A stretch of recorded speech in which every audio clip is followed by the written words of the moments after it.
Good morning. Welcome to Sewing Quarter. I'm Natasha McCarty. Now, lots and lots of goodies coming up for you this morning. We are starting off with a cracking deal on a fabulous machine. So let's see how our quilting and dressmaking day is shaping up for you this Sunday morning. So 8 a.m, easy machine quilting. Joy's here to talk us all through a fabulous Elna machine. Then at 9 a.m, we've got Amanda in, and she's doing an oversized Fashionista bag, which is lush. Then at 10 a.m, we've got Joy's traditional block, and we'll have a little look at that because that's right behind us for the time today. And then at 11 o'clock, we've got a classic pullover top, one of those tops that's just easy to dress up, dress down, wear anywhere. That is what we've got now. First thing, I promised you a deal and a half. Oh yes, we have got a machine that is a fabulous all-rounder, but if quilting is your thing, wow, it's got some incredible features that make quilting super easy. Now, we're talking about the Elna 730 EX. Now, what we've done with it today is we've decided to give you £125 worth of goodies in there. So we've given you a cutting mat, we've given you the add a quarter rulers, we've given you Orofill, we've given you 4 meters of fabric, and we've given you a bobbin, we've given you all of that in addition to your machine. So a great reason to buy this morning. We like goodies, we like freebie goodies. £125 worth, yes please. Yes, please. So all of this will be coming along with your machine. What we wanted to do is to get you the machine and also give you everything that you needed to get going with it. Okay, now this machine is fabulous. Here it is. Now, the thing about this machine, it's a great all-rounder, but certain features make it especially good for your quilting. And Joy's going to talk us through exactly what those are. Because it would be fair to say, good morning, Joy. Good morning. Quilting is your thing, isn't it? It is. Quilting's what I do. So this machine, why is it so much better for quilters? This is a good one for quilters because, as you can see, it's the big boy. It's nice and big. It's got a huge throat space. It's got 11 inches of throat space. Now, normal throat space, anywhere between sort of 4 and 7 inches? Yeah, a normal domestic machine, an average 7.5 inches maybe. Some of the very small ones go really tiny. Really tiny, but this, a whopping 11 inches. Yeah, which means if you've got a big quilt, you've got a lot more room to feed it through. It's also a very stable machine. It doesn't move very easily. Now, some machines we say, you know, nice and lightweight, take it to your workshops. That isn't the case with this. This is one that is a heavyweight, heavy-duty machine that when you've got it there, it's not going to bounce around on your table, is it? It's going to be nice and firm, so when you're quilting these big quilts, we're talking about a serious quilter here who's going to do bigger quilts. Or maybe you're working your way up to that. I always think buy the machine for the destination. Yeah, absolutely. Yeah. You need a machine that you can grow into. Yes. So you want it to do what you know you want it to do now, but you want it to do some things that you think, oh, I might not use those, but actually, once you've got them, it's amazing. You find a reason to use them. You do. You absolutely do. Yeah. So finding those ways. So we've got the great big throat space here. We've got a fabulous saving on it. What else makes it so good? I just want to say it is portable, though. I don't want people to think they can't move it. They can. And it's got a really nice, big, sturdy handle. Not one of these little tiny ones. It's a good two-hander on that one. OK. So let's have a look at the machine then. Just move those out of the way. It's got lots of features on it. I call it the Russian doll. I got the Russian doll sewing machine. This machine pleases me in so many ways. And I know what you're going to show us. Yeah. And you still like it? No, it's fabulous because I have boxes for each of my sewing... Oh, yeah, I'm giving away on. I've got more than one. For each of my sewing machines, I've got boxes of bits. Yeah. And it makes it easy to lose things. Absolutely. But on this... we have got... Are we ready for it? Are we ready for it? Almost. Yeah, let me go. 3, 2, 1. So we've got a little wardrobe. Ah, the wardrobe. OK, so in here you've got lots of space for some of your feet that come with it. All these feet come with the machine. As standard. As standard. These are coming to you. So you don't have to spend extra money on getting extra feet or worrying, is this going to be compatible with my machine? No, it comes all with it. Don't worry about that. It all comes with it. It's nicely labelled up with the letters of the feet. The feet have got the letters imprinted on them as well. Yes. So you haven't got to go rummaging around, well, which foot is which. And easy to access them because the little pockets just tilt forward. Fabulous. So you can get your feet out, pop them in really it's like easily. the best shoe rack. Yeah. Isn't it? It's just brilliant. The Imelda Marcus of sewing machine wardrobes. And then down the bottom here, Yeah. again, it gives you an idea as to what sort of stitches to use these feet for. Yeah. But the machine, because it is fully computerised, it will tell you what foot you need. Yeah, it'll come up on the screen. So it's setting you up for success. There's no guesswork. No. Take that guesswork out and immediately you're going to get a better finish. Yeah. So we've got this here. Yes. Then we have got another little cupboard here. I love this. Down the front and yet another one. Another cupboard here. So this just literally closes up when you're sewing and opens up again. Okay. And in here we've got some more feet. I'll talk about that one in a bit. Screwdrivers, free motion quilting foot, quilting bar. So lots more bits and pieces that will live in here. So that's for like your winter boots. Could be. Yeah, that you can't fit on your shoe rack. Yeah, and then the wellies go in the back. Yeah. Because at the back we've got another cupboard. More storage. This makes me so happy. You can see someone who struggled for space for a while. I like it because it's organised. Yeah, absolutely. And in here we've got things like your brush, your quick unpick, spare spool holder, spare bobbins. But you can organise them however you want. You know, you can fill them with extras as well. Yes. There's plenty of spare space. So if you are, like you say, you need to be strong to make it portable. Yeah, I wouldn't want to move it every 5 minutes. But if you can, then, say... Everything's in one. Say you have to move it from one room to another if you don't have a dedicated sewing space, then of course you can absolutely do that and take everything you need with you. All in one go. That's the beauty of it. So you're not rummaging around to try and find that elusive foot that you really want to put down somewhere. You really want to use. But that's not all, is there? There's another secret. There's another one. So this time we're going to open the lid up. Yes. Okay. So again, this just drops down. You can leave it down when you're sewing. You don't have to have it up. But when you've got it up, you've got more feet. Nice. Up the top of here. You've got some additional feet to go onto your free motion quilting feet. I'm trying to make sure my hand's not in the way, and that's not difficult, not easy to do. So you've got different attachments for your free motion foot, and more feet up here, and obviously all your threading, your bobbin winding, and everything's all contained up So here. actually, when you've got to go and make tea or something like that, or maybe you know that you're not going to be coming to your machine for a few days, just pop that down. It's going to keep the dust out too. Absolutely. Yeah. Yeah, Nice. which is really good. And then on the lid at the back here, we've got a visual representation of all the stitches that it does. Because we've got 120 stitches. We've got alphabets in here and the Cyrillic... Have I said that right? Cyrillic alphabet, yes. Cyrillic alphabet. So, you know, if you're French speaking or anything, you need the C with the little jig or We were trying to remember what that was called. Yeah, no, we couldn't remember. We decided it was an armadillo, didn't we? But we don't think it's that really. No, it's no, not. it's not But really. that was as far as we got. Somebody will know. Yeah, no, well, there'll be someone French We'll be speaking. educated before the end of the day, I'm sure. But yeah, so it's got it all on here. So that's really good because, you know, it's nice to look along and bit of a pick and mix when you're looking for your stitches. So, quilting, absolutely tick. You've got some beautiful embroidery stitches on there as well. Now, the beauty of these embroidery stitches is that this machine has a very wide swing on the needle. Yeah, we've got up to 9mm swing. Now, what does this. that mean?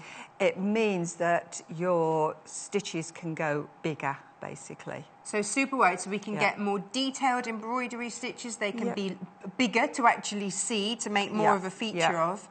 When it comes to the alphabet, we've got 2 sizes of alphabet that we can do, a 7mm swing or a 9mm swing. So it gives us a bit more options on there. But what that means is that on this plate down here, on the silver plate, it's got a very wide gap. Yes. Which means that often when you start to quilt, or you put something like, you know, if you put the edge Pointy of a bits. triangle in or something, then it could eat it up. It could. So, but the last hidey hole place, yes. Joy.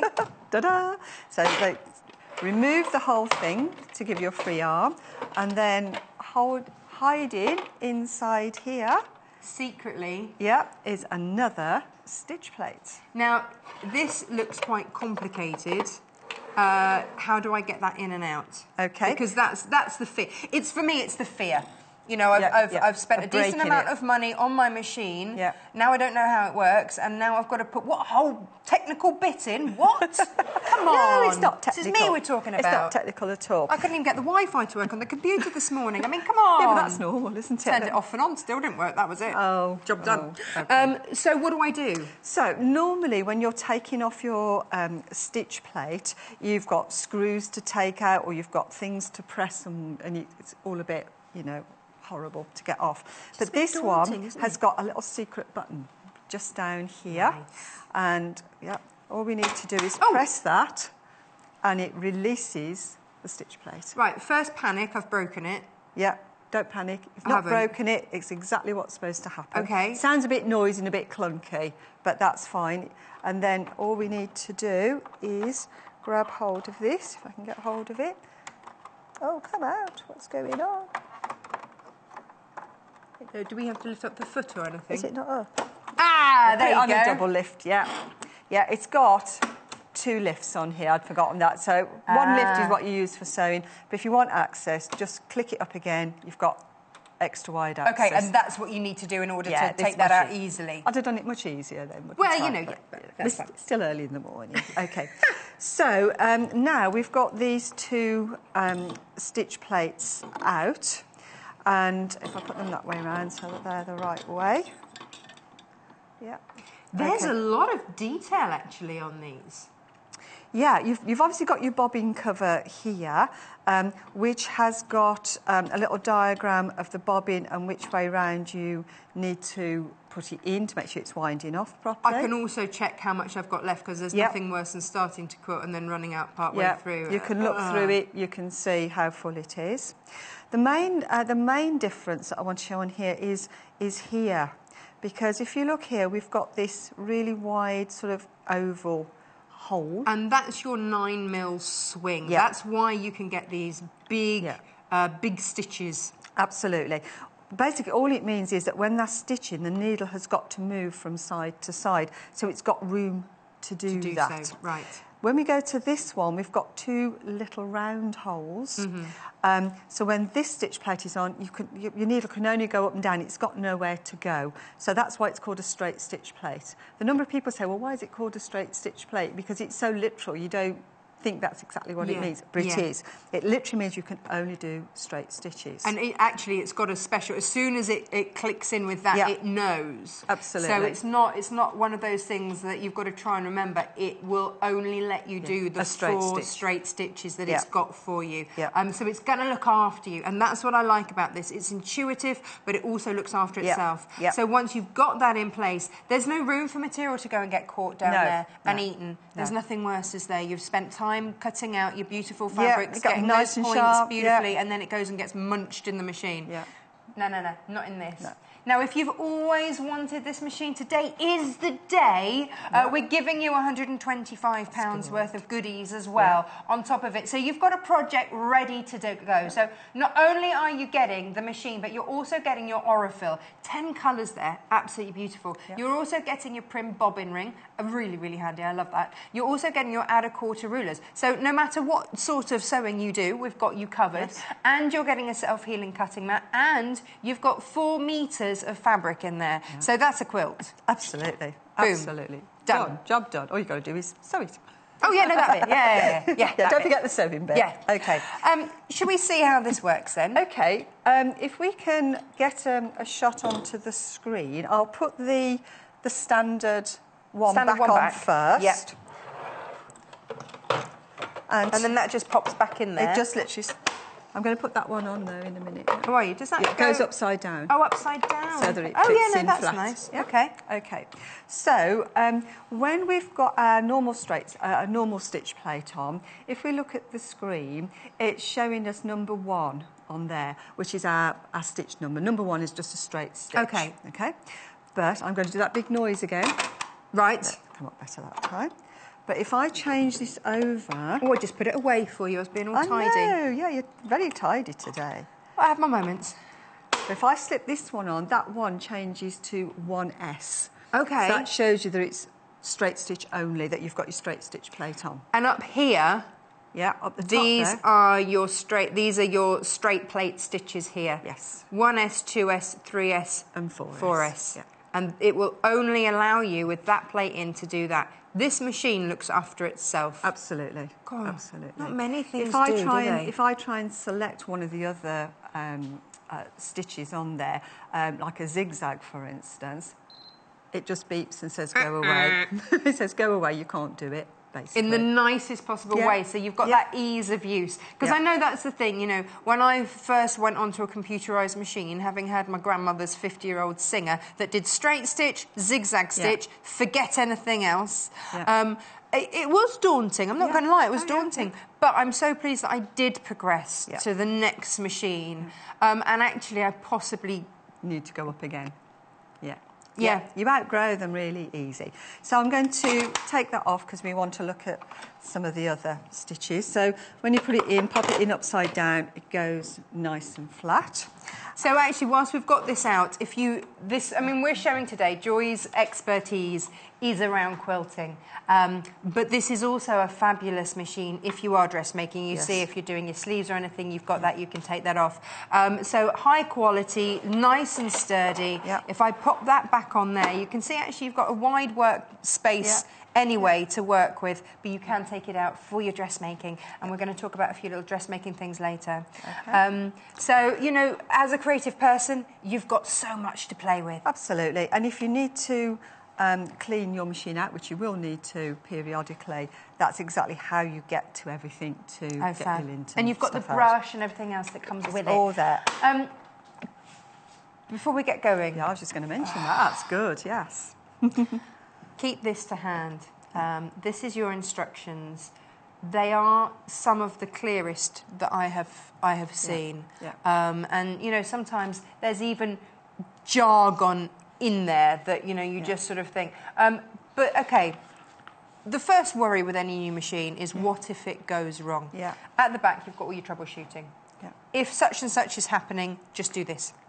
Just do that, and it's absolutely fine. So you've got a whole page of troubleshooting or any warning signs or anything, because it might be, like you say, that you're trying to get a different stitch, but you've actually got the wrong plate in. Absolutely. And, you know, you've just forgotten that happened. So it will tell you, it will talk you step by step through there. But as you can see on each page, it's going to show you what your screen should look like, the stitch that you're going to end up with, and it gives you a written explanation. So if you want a zigzag stitch here, it gives you the machine settings, everything that you should go to, and I mean the machine would tell you what foot, but it even gives you a picture of the foot. So if you're not sure what it looks like, you can double check it, and it tells you what it gives you everything that you need there, which is really fabulous. This is a comprehensive, easy to use, yet high-end machine. Absolutely. Absolutely. I mean, having a good manual, I mean, a lot of places these days you buy something and it says go and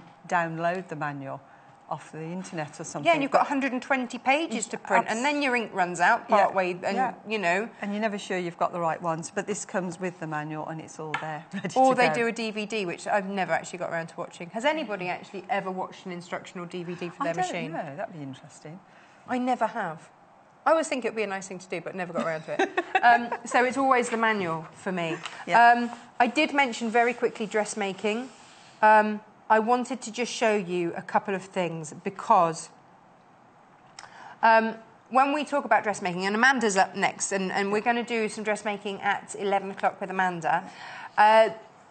When you dressmake, overlocking, your edges, very important. And, you know, when you first start out, maybe you pinking shear it, and then maybe you do a zigzag stitch, and then if you've got a machine that does an over edge stitch, happy days. You've got that with this. So you've got your overcast stitch, over edge stitch, overcast stitch, same thing. But, if we can have a look at that. But then, hello, look at this, double overcast stitch for very frayable fabrics. Look at that. That's like belt and braces. And then if that wasn't enough, over here, they've got a super overlock stitch. Wow. Nothing's going to get away. No, absolutely nothing. And this super overlock stitch is the closest that the machine can come to replicating an overlocker. Yeah. So absolutely perfect for that high-end dressmaking finish. And this, you know, Elna invented this stitch. Good for them. Yes, absolutely. In 1982. But it's got that, and I've not seen that stitch on any other machine. No, I can't think of one either. No. Fab. In fact, I made Amanda have a go at it. She's like, yeah. If you didn't have an overlocker... It's good. I'd like to see some embroidery, please. You want embroidery? You're asking a quilter to do embroidery. I'll do my best. We've got I'll letters. do my best. Can we SQ it? Well, I think what we need to do first of all is just explain how we select the stitches and stuff. You're getting a bit ahead of yourself. I'm running. Yeah, you're running. Yeah, just calm down a bit. Yeah. Soz, Joy. You tell me. Okay, so if we can come back to the top of the machine, we've got all these stitches on the top.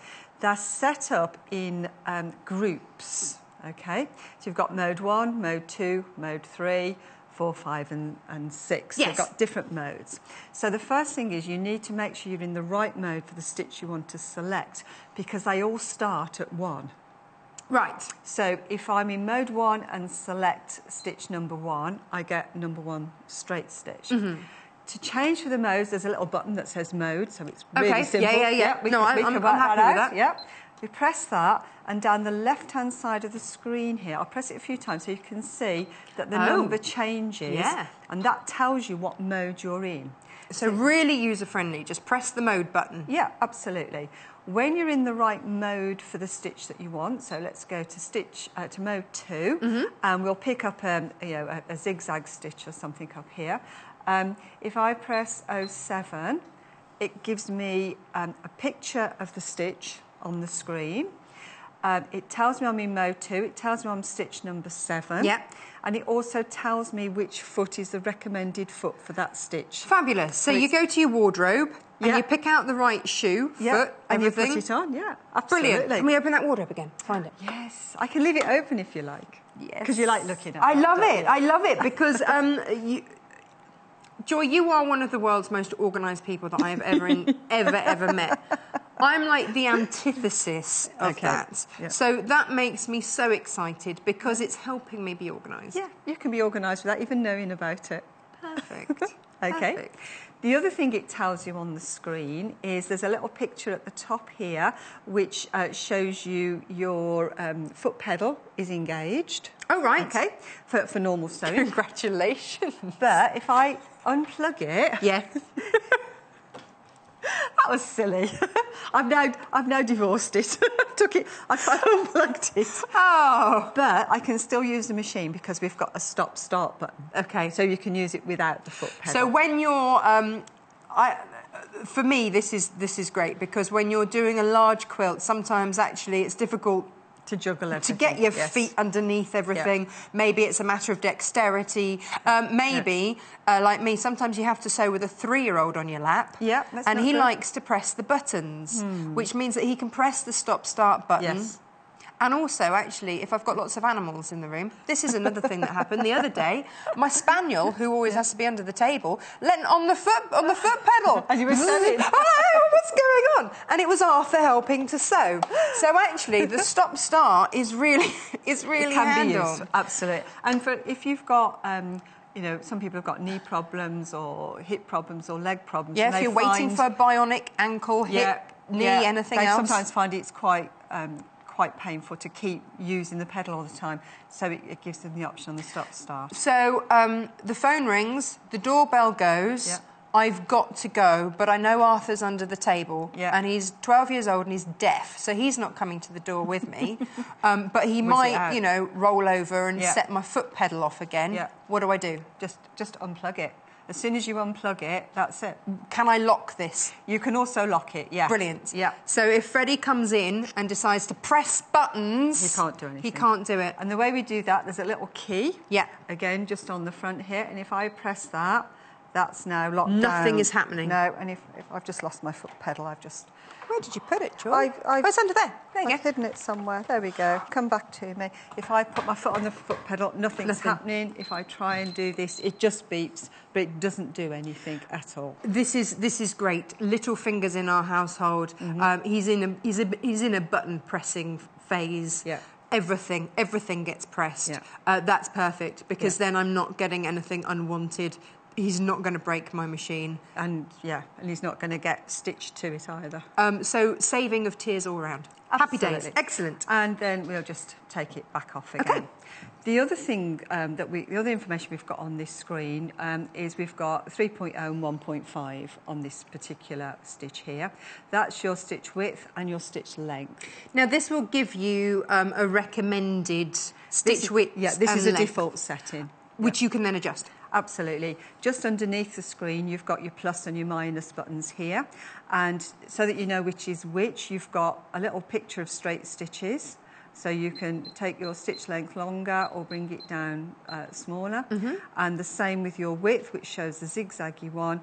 And again, that'll go up. Now, with the zigzag one, if I keep pressing, it'll go right up to 9 millimetres. Yeah, because mine stops about 5.5. Yeah, yeah. So this will go up to 9. And again, this is that swing. Absolutely. And then we can just bring it right the way back down again. And obviously we can do -2. It goes right down to 0. And if you want to get back to the preset settings... If you don't remember what they are, 2 ways to do it. Select a different stitch number and then select it back again, and it will reset to default. Or if you've really got yourself lost, switch the machine off and start again. That works for everything, really. Well, apart from the computer this morning, Joy. Yeah, you'd think, wouldn't you? But no, not the computer this morning.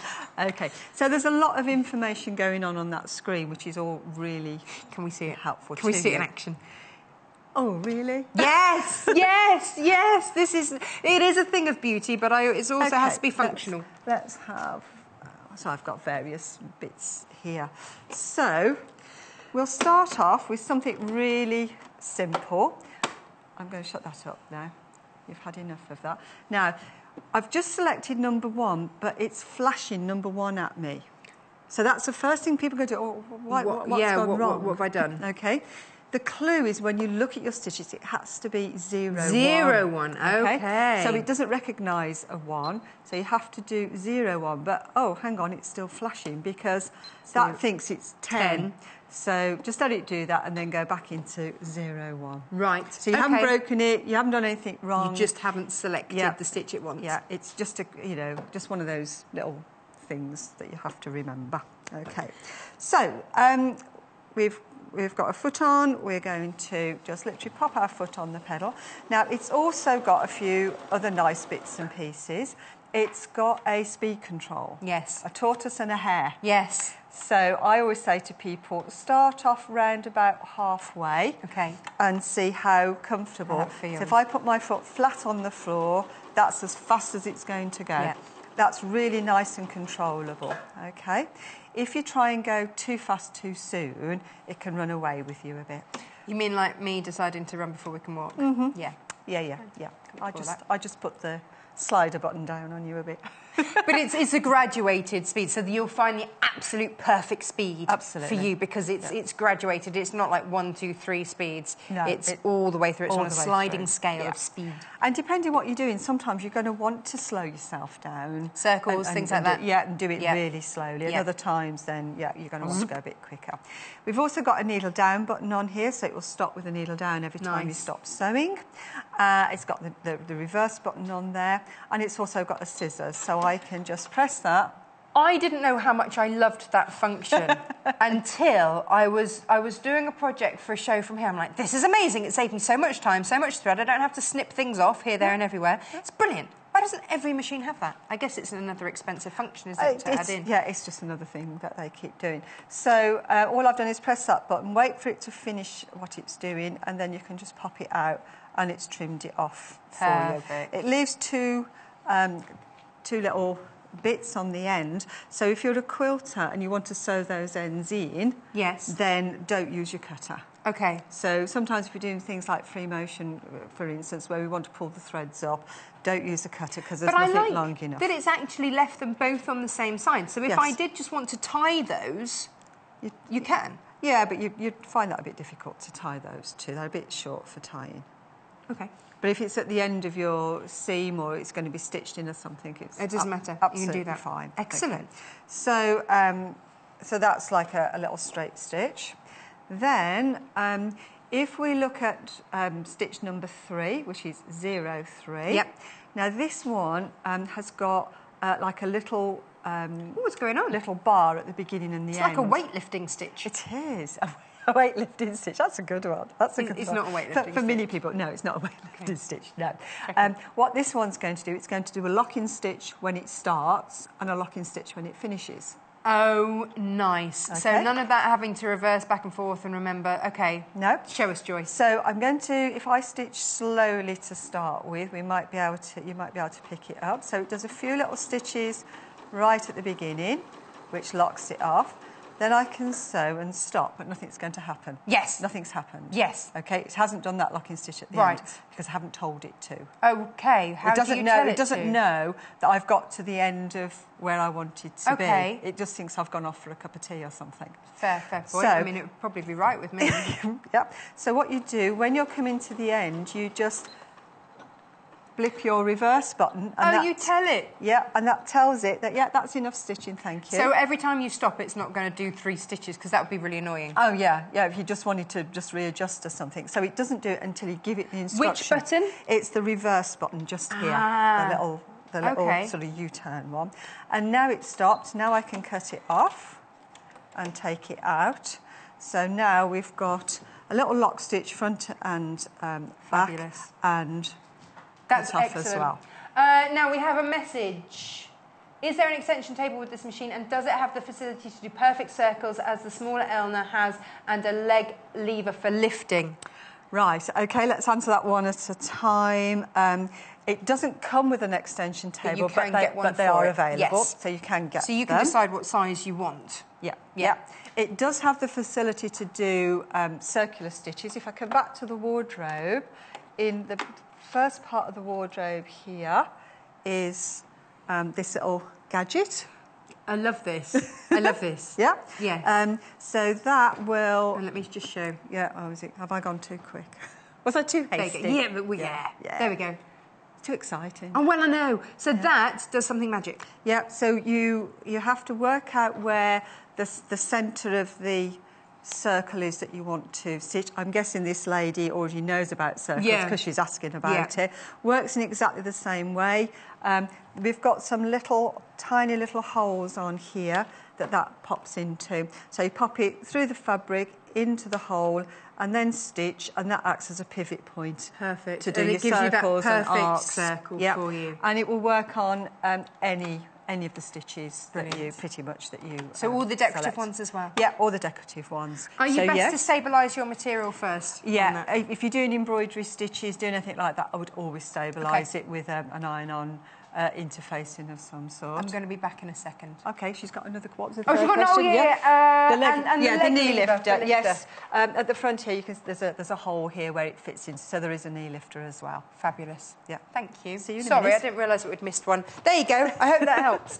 Okay, now, so the offer today, this is it, and this is for today only. So if you've been looking for this machine, yearning for this machine, thinking this is the one, I want to be able to get my big quilts through a machine with ease. I want to be able to do that. I want to absolutely have all of those stitches. I want to have all of my feet to hand. I want to have all those feet. I want that stability when I'm stitching. I want this big, high-end machine that is absolutely going to help with my creativity, that I can grow into, that has so many features that actually I'm not going to have to buy another machine. because this is going to do everything that I need it to do. Yes, absolutely, this is the one. You are investing in yourself as a sewist, as a quilter. Now, maybe you are a quilter. We've had lots of you message in saying, you know, I started out quilting and then actually with the dressmaking, been inspired to give that a go. You can do that with this machine as well. It's got those additional features for dressmaking, which make that an absolute breeze as well. Remember that special stitch that only the Elna machine had? You've got that. So if you don't have an overlocker, you've got the closest thing that you're going to get to it. Now, with today's offer, it's £125 of extra goodies with your machine. So that's basically a quilt ready and waiting to go. You've got 4 meters of fabric. Look at all of this. This is coming your way as well. 4 meters of fabric in what was our incredible popular butterfly fabric. We've also got your Aurifil here. Now, this is your Dandy Days collection there. Now, Aurifil, all of our guests love Aurifil because of its smoothness. They say it's absolutely perfect for quilting. We've got that for you. You've also got a lovely bobbin ring. This is really handy. They just slot in and it stops the threads from going all over the place, and it's really easy to transport. Self-healing cutting mat, yes please. And also, if you saw the show on Wednesday, then you will have seen how to use the Add a ruler with Victoria P. Add a quarter ruler. We've got the 6-inch, we've got the 12-inch. We were selling those for sort of £25 the other day. So all of these coming with your machine. You don't pay a penny for all of those. We're giving those to you in addition to the machine. So the code that you need, OOGC97, gets you this machine today, but this offer is only on for today. Okay, so 1699 for today, and you're getting £125 worth of goodies in with it. That's a quilt in. Now, the fabric. You can buy it separately if you wish. So if you would like, here we go. Let's go with the Flutterbuys. This is your Flutterbuys. Now, for £17.45, you're getting a 2-metre bundle, so you get your Flutterbuys. You get your yellow and the grey. Yellow and grey works beautifully, doesn't it? And then you've got that pastely blue down the bottom. So you've got that for £17.45 if you want to grab that. Or if you'd like the Flutterbuys on the grey, then you absolutely can. Here it is. I love this vibrant bundle. It's fabulous, isn't it? Now, again, 2 meters of fabric, again, £17.45 again. ROGC77 for another 2 meters of fabric. But you can mix and match the two together. They work perfectly all together. If you're after your Dandy Days thread, then you can. If you'd like to get your Aurifil. There was a cheer when we started doing Aurifil. Came from the office. Hooray! £33.95 if you'd like your Aurifil Dandy Days. 10 colours there. Lovely colours. And, of course, we've picked this thread, of course, to go with the fabric that you've got. So you're all set, ready to go. Now, I can see Joy raring to go and show me more with this brilliant machine. I just thought you might like to look at that as well at some point. We will have a look at that. OK. So I thought there's 1 or 2 other features on here that would be good to have a little. Producer Paul is itching to have a letter done. He wants a letter done. He does. He wants you to write him a letter. He'd like S and Q. S and Q. Yes, that is what's coming through my earpiece. Shall we humour him? We'd better. We'd better, because he might have a... I'm the one that'll get it in the ear. You'll have a hissy fit. OK. So, yeah, we mentioned about alphabets, and we've got the 3 alphabets on here. Now, Mode 4 and Mode 5 look exactly the same. It's the same alphabet. But the Mode 4 is your 7mm swing size. Oh. Mode 6 is your 9mm. And that's capitals. So you can do a big capital. Yeah. And you've also got your lowercase as well. Nice. OK. So, first of all, we need to get into the right mode, which is Mode 4 for the first one. I'll do it in both modes, and then you can see the difference in the size. OK. So we're going to look for SQ, he wants? Yeah, I don't know what that stands for. How original. 29. So if I go into 29, I've got an S on the screen. Yeah. It's telling me to use my F foot, which is a satin stitch foot. Right. Because there's a lot more stitches going to go down. And then all I need to do is do this. And it will stitch me my letter S. Ah. OK? I'll take that one out. So there's the letter S. Oh, and actually you don't have the link stitch. Because you don't have the great long thing to trim because you can... Yeah, you can cut it. You can cut it off. Nice. Okay, but he wanted SQ. He did, yes. So I've got my S on there. Now, if I press the MEM button, which is short for memory. Right. Okay, that knows it. That now knows I want to keep that letter S, but I want to add more to it. Okay. And I've got a little cursor flashing. So now I can select my Q, which is number 27. I've now got SQ on there, and I can press memory again, and you can go on until you've done whatever you want to do. So if I'm having to embroider school uniforms, things like that, I could actually make my own name tapes. Absolutely. Or if you're doing quilt labels, you can write what you want to write on your quilt label before you put it on. So you could say, because Lucy Brennan likes to give each of her quilts a name. Yes, so she could embroider the name, the date, and it gives it that provenance, doesn't it? Yeah. And because we're making heirlooms here, it's a lovely way. Absolutely. And this is why people collect samplers and things like that, isn't it? Because you go, back in 18 whatever, this 7-year-old stitched this sampler. Yeah. Amazing. Well, one of the classes that I'm doing at the moment is based on a quilt that was made in 1718. Oh, wow. And that's got the label on with the letters EH. We don't know who EH is or was, but it's EH and it's 1718, so it enables us to date the quilt. It gives it that personal touch, doesn't it? Absolutely. So SQ. So now, hopefully, this will now stitch out SQ for me. That will make Paul very happy. Good. I'm glad. It's always good to humour them, isn't it? He takes some stick. He can hear you. I know. That's why I say it. No point saying it if you can't hear it. Come on. I mean, that's like, talking behind. No. If I've got something to say, I'll say it to his face. Bless him. Okay. So now we have... Oh, fabulous. SQ. Look at that. Yeah. All done. He's happy. Paul, you happy? Now he wants to see the other size now, doesn't he? Yeah, there it is. That looks amazing. And only one thread to trim. Yeah. Oh, he doesn't want it in the other size. He wants the helicopter. Oh, for goodness sake. Helicopters. He wants a helicopter. Such a boy. The first thing, we're looking at all the alphabets and going, oh, look, you've got a stretch buttonhole on there, getting all excited about that. Paul's like, is that a helicopter? Is that a car? This is the difference. Yes. Please, could he have a helicopter? It was okay. There it is. So we've got to change mode again. We've got to go into mode 3. We've got helicopters and cars and a bit of a ribbon and stuff. So a helicopter is 90, okay? So we need to be mode 3. You couldn't be less impressed by this helicopter, could you, Jo? It's like such a boy stitch. Such a boy stitch. But it is good, actually, if you're doing quilts for boys and stuff like that. So, okay. So I'm going to select 90. No, that's not right. What's going on? Which mode are we in? We're in mode 3. That's better. Yay, there it is. But you've got that check, haven't you? The helicopter wasn't on the screen, so you knew that it wasn't the right stitch. And also, it's because, I know what had happened, it's because I'd caught another button. Now, what this does is, I didn't show you this, did I?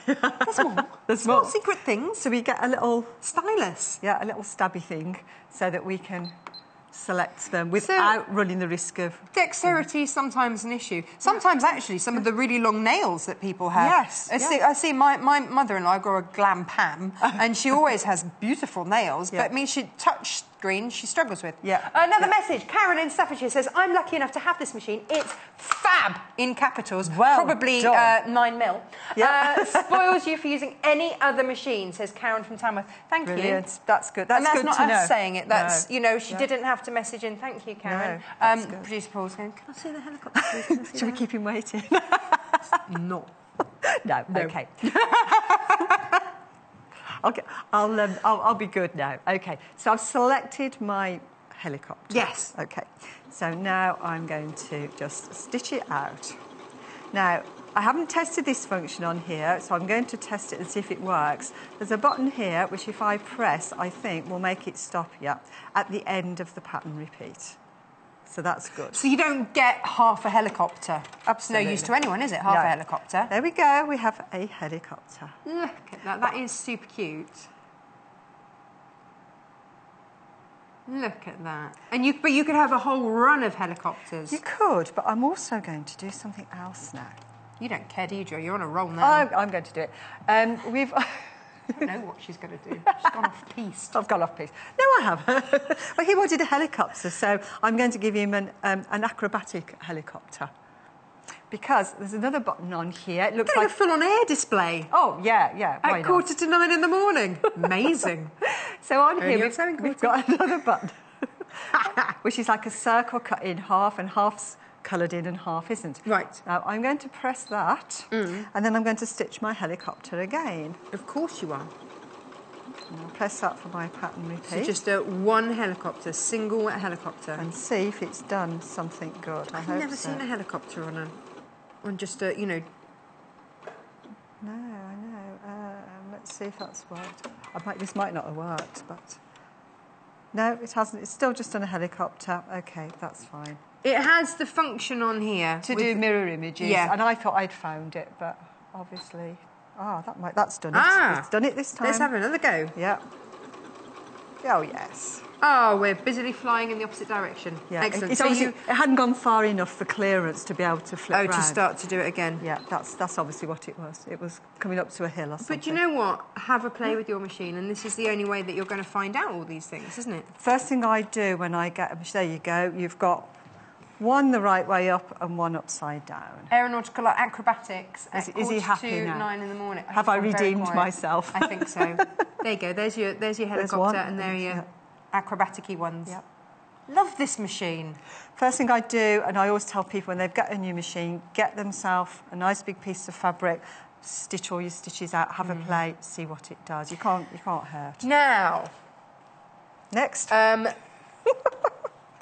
Because this has such a wide swing, it can do something not many machines can do, which is your elongation of your patterns. Yes. Talk us through that, Joy, because this is exciting. Okay. When you do something like a satin stitch, let's do 64. Because on my machine, I can increase the stitch length and the stitch width. But then that means that if I do that, with a satin stitch, I get gaps. Yep, absolutely. So I've just chosen 64, which is just like a semicircle satin stitch. So I'll just stitch out a repeat of that to start with. I just love the fact it stops when it's done it. When it wants to. You haven't got to try and work out. So this is a normal sort of satin stitch. I'm making him work today. There it is. Changing colours. Yes. Okay. Now, if you change the stitch length and the stitch width, you'll get that to go bigger, but it will open out and it'll be very gappy. But what this machine does, it's got an elongation function button, which is this one in the middle here, which says letter E for elongation. So that's nice and easy to do. And when I press that, I get L1 come up. So that's level 1. Oh, okay. Level 2, 3, 4 and 5. Right. Okay. So that's the amount of elongation that you can get. So if I go to 3, and I stitch it out on 3, and then you'll be able to see what it's done. I'm with you. I love the fact that you can get it to stop at the end of a sequence. That's, that is very cool. And, the helicopters, you don't get half a helicopter. The fact that you can reflect your stitching as well. So if you're doing a border around something square, you can have them going in the right direction. You don't end up with upside down ones. Absolutely, absolutely. You just have to, when you press this button to stop at the end, you just have to, it's a bit of a leap of faith, you just have to keep your foot on the pedal and don't take it off, because you think, oh, it's not going to stop, it's not going to stop. But it does. It does. You just have to wait for it. And that's why we say play. Play with your machine first. Don't do, don't have a go for the first time on your best and lose your nerve on your first best quilt. Look at that. So that's level 3. Yeah. So you've got 2 levels in between and 2 more levels afterwards. Brilliant. But it's filled in all the gaps as well. Nice. Which is really good. Nice. Joy, is there anything else? Because this hour has flown by. I know. This machine has had me captivated. Thank you so much, Karen, for messaging in, saying that she's got it, and it spoilt her to use any other machine. Okay. But it does, it's going to grow with you. It's got all the goodies that you need. I'm going to show you one more thing then. If I just go back to mode 1. These white buttons here are quick access buttons. Yes. So these are the ones we commonly use, the straight stitch, the zigzag, the overcasting. So you don't need to type them in. You can just go straight into any of these through these quick access buttons. I like that. They are the most useful ones. They know which ones you are most likely to use, and that's incredibly useful. In the book, it will take you through everything step by step. It even has a darning feature on here. Yeah. You were worried in case I brought in my husband's socks. Yes. No, it's okay. And a quilting walking foot. It's all here, everything you need. Fabulous. Today's deal, we're giving you £125 worth of goodies to get you well on your way to your first quilting creation with this brilliant high-end machine. This is high-end. This is for someone that wants to take this here, wants to go places with their sewing. And everybody deserves that. Absolutely. You can play for a long time. My husband says, buy cheap, buy twice. Absolutely. Absolutely. And he is so right. Yeah, definitely. You know, my sewing machine, I thought I'd spent a lot of money on it. And, you know, I'm now thinking, actually, there are more things. Yeah. You buy a machine for £200 or £300, you're going to be changing it in 18 months' time because you'll have outgrown it. Then you buy another one and so on and so forth. Something like this, you buy it and you've got this for years. You've got it. You've absolutely got it. What a fabulous machine. And Joy, thank you so much for taking us through it. I'm sure there's oodles more that it does. Yes. But we'd need more time for that. Yes. And we just don't know. So thank you. Okay. You're going to be back in an hour. I am. Yes. To do this. Yes. Yay. It's beautiful. Lovely. So thank you. Okay. Go and have your second breakfast. Yes. Go and get it quick. And I'll see you in a minute. Yeah, absolutely. Right. Okay. So this is the machine. Oh, gosh, I mean, all of these things that it has. I like the maximum sewing speed. That is 1,000 stitches a minute. It's a bit quicker than I can do. That's giving you all of your different sizes, your dimensions. It is a big machine. There's, you know, but that's what you need to get that neck size, to get your quilting, get your quilts through, your big quilts through. Perfect. All of this coming with your machine, all of these accessories, they're all, even down to a cording foot. So you make it because you want to put a cord, or your bag making, you want to put that cord in. You've even got a cording foot in there. Brilliant. Brilliant. I mean, we've only scratched the surface with this machine. This is one that has, well, it's from a fabulous company. It's got so many features, whether you're quilting, whether you're dressmaking. So many of us now do both. You know, which one? Or you might want to dip your toe in the quilting world, but equally, you know, if you are dressmaking, it's perfect for that as well. Today, and today only, £125 worth of goodies as well to get you well on your way to playing. Excellent. Now, Orifils, you get one with it. We've picked the colours that match the fabrics, but we have other options. So if you love a bit of Orifil, and it is such a great quality, then this is your Happy Colours collection here. And your Happy Colours ones, hang on, how do I open this? They are your Happy Colours. They are indeed Happy Colours. And you can see the lustre on these. This is why so many quilters absolutely love using these, because of that lustre. And also, because with the machine that we've got on today, it does such brilliant decorative stitches, you want those to really gloss on, to really gleam. Now, Dandy Days is the one that comes with the machine. They're your Dandy Days. I mean, yes, that's got plastic on. If I show you that one, that's with the plastic off. You can really see how gorgeous that lustre is there. So $33.95 for that. And then one more to go. Oh, I love this palette. There, this is your sort of more pastel one. It's called Home to Roost. It's your more pastel-y shades. There they are, $33.95. TNUA 58. Nice. They're your Aurifils. We haven't long stocked those, so if you've been after Aurifil and you thought, oh, they don't do it. Yes, we do. We do now. Now, books. Everybody can use some tips, hints, and general advice. This is the Encyclopedia of Patchwork and Quilting Techniques. Very, very thorough.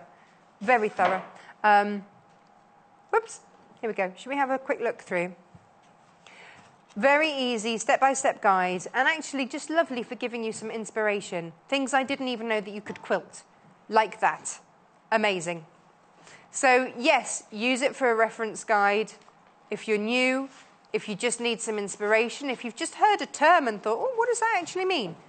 What's that all about? Step-by-steps, giving you all these different blocks to make, showing you how to put them all together, how to do all these things. It's all in there. And then at the back, you also get, look at these. So it gives you lots of inspiration for different types of gorgeous quilts. So it's sort of part encyclopedia, part coffee table book. Look at these. Beautiful. Lovely. Okay, so that's that. And then look at this. Little tiddly diddler. Answers at your fingertips. So tons of information in a tiny book, basically. Never be stumped by a fabric dilemma again. Tuck it in your bag, take it with you to your classes or your favourite shop. Well, that's the thing, isn't it? You know, sometimes you don't actually know what it is that you're after, or again, there's a term that you don't know. Talks about the different types of print. What a handy little thing to have. $5.95. Everyone should have that. Now, remember, today's offer, and it is today only, £125 worth of goodies with your machine. So you're getting lots extra. Extra we absolutely love. So for today, £125 worth of goodies coming with your machine. What a fabulous machine. Amanda's just come in. She's up next. She's having a good rummage through all of the wardrobes and things, finding the foot that she needs. But it's all there. It's all at her fingertips. Brilliant. That's what I love about this machine. The quality, the functionality, the tidiness. Absolutely love it. Now, after the break, we'll be back with a fabulous oversized fashionista bag. And we will see you after this short break. Follow us on Pinterest. Search for our Sewing Quarter page and follow us to discover sewing work we create and love. Did you know there are multiple ways you can contact us, even if it's just to ask a question? Our friendly team are always on standby. You can call our customer service team at 0800 112 4433, email us at help@sewingquarter.com, visit our Facebook page, follow us on Instagram, follow us on Twitter @SewingQuarter, and even message us through our website, and our presenters will answer your questions live on air.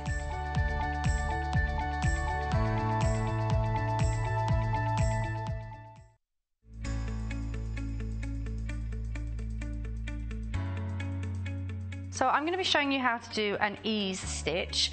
It's very similar to our running stitch here, but the purpose of it would be different. So I've kind of mocked the head of a sleeve here. 9 times out of 10 you will have to ease the top section of your sleeve. So this is the stitch that you would do that with if you were going to do it with hand.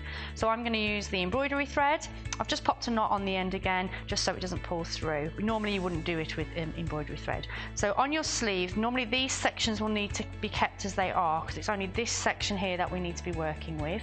So I'm going to be doing a running stitch quite close to the edge of the fabric. I'm just going to do the quick method here where you're pulling the needle through the fabric while keeping it on the same needle. So I'm going to stop there and then pull that all the way through like so. So you can see that I've got just that section sewn there, and then as I begin to pull you can see that I'm easing the head of my sleeve in. So when that is stitched, these curves should disappear. They shouldn't be there because you've eased the bigger section into a smaller section on the clothing. So that's easing.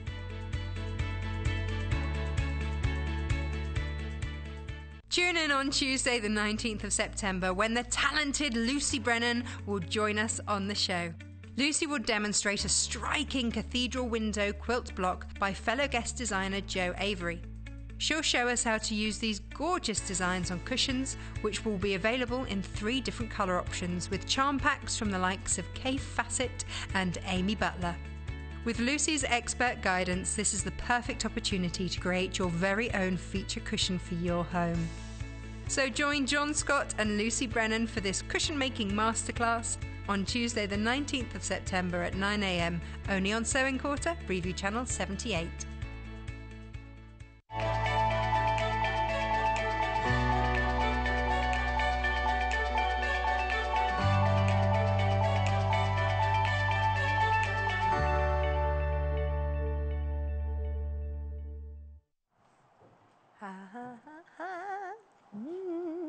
Yes, welcome back. This hour I promised you an oversized fashionista bag. I love this. Oh, yes. Here it is. Look, you know I'm a horsey girl. This makes me so happy. Look at that. Absolute fabulous bag. Whether you're holding it by that handle, whether you're throwing it over your shoulder, there it is. Brilliant, big. I can fit everything in it. Love it. And if you love it, then today we have got the book that it came from, and we've got bundles of fabric for you in order to make it. Now, as I love the horse fabric, can we, wobbling on here, 1.5 meters of each of these fabrics. So if you want to make this bag, and look, beautifully lined, doesn't that? Oh, the burgundy just looks amazing in that. It's probably called claret or something, I would imagine. But here it is, 1.5 meters of that fabric. We've given you thread to match, and then 1.5 meters of your horses. This is kind of a linen, it's a linen mix, this fabric. But there it is, $25.95. That is your first option. Yeah, let's move on to the next option. I've been asking for this for so long. I'm so happy it's on my show. 1.5 meters of your grey linear. So you've got a little bit of texture there, and your grey thread. But what's super exciting is this. Yes, faux leather. Yes, yes, yes. Super soft. I mean, you could dressmake with this. We had a conversation about how you can make a jacket out of this. It's that super soft. It really is lovely, lovely to work with. So you're going to be able to make your bag out of that. $34.95 for that. 1.5 meters of each of those fabrics. Now, maybe, yeah, well, you know, love the pink, but actually I wear a lot of navy. Might be me. Then you've got your lovely pink linear there. I think that's azalea, that's what I'm going to say. And then, look, navy faux leather, yeah. Isn't that brilliant? And really, it just is so soft to use. Really lovely. Brilliant. $34.95. And then something a little bit different. We've got all the options for you today. And this is your tapestry effect dogtooth. Look at that. Houndtooth. Dog, hound. It is brilliant. 1.5 meters of that. And this is, oh, this is the fabric. Do you remember? I get very excited about this one because the other side of it is exciting as the front. So whichever way around you want to use it, no one's going to know. And again, 1.5 meters of that and 1.5 meters of your navy. This is a very grown-up bag, isn't it? And then, of course, your thread. Now, if you would like the book, a lot of you I know, because this is sold out so many times, the Bag Making Bible has, here it is. This is where the Oversized Fashionista comes from. And I know that a lot of you have already got it, which is why we haven't put it in the bundle, because, you know, there's no point in having 2 copies of it unless you're going to be really kind and gift it to someone. An option. But it gives you step-by-step guides, gives you all the patterns as well. So you are good to go. Shows you how to do pleats, gussets, step-by-step. And it shows you then how to... So you get all of your sort of workshop-y bit at the front, how to do the different bits. And then you get all the different bags and step-by-step pictured instructions. Yes, this is us. That is us today, looking good. Yeah. Now, the lady that is going to make this for us this morning is the very lovely Amanda Wyatt. Hello. Hello. How are you doing? I'm good, thank you. Sorry, double one. Well, yeah, we'll go continental this morning. I'm still just really like conscious of my curry mouth. That's all right. That's all right. Don't worry about that. Thank you. Was it a good one? It was gorgeous. Oh, It was then really it's good. worthwhile then, It was wasn't really gorgeous. Yeah. Amanda, this... See, I don't know which is my favourite. Normally I have a standout favourite. This morning I don't know. No, I've been lucky enough to work with this now 3 times. This is the 3rd time Have I've you? worked with this, and it's 4th actually. If you can sort of like, I did a double bag. I used the navy, the tan, and then I used the pink on Monday, and then today. So yeah, it's lovely to work with. And look at that with the grey. Pink and grey is that classic It's classic, mix, isn't it? Yeah. Okay. Okay then. Right. What do we need to do? It's a nice, simple bag. Okay. Okay, so it's literally 2 pattern pieces out of the back that you trace off. Do you get the patterns in the back? Yes, yeah, the patterns are all in. Fab. You do need to trace them off because all of the patterns that are there are on one sheet, so they do overlap. We've got it in there. Should we... Or did you take them all out? this isn't my copy, this is the studio copy. So no, No, they're we've not in taken there. them out. Yeah. We've taken them out. So it's obviously probably been in the used a other one. lot. Yeah.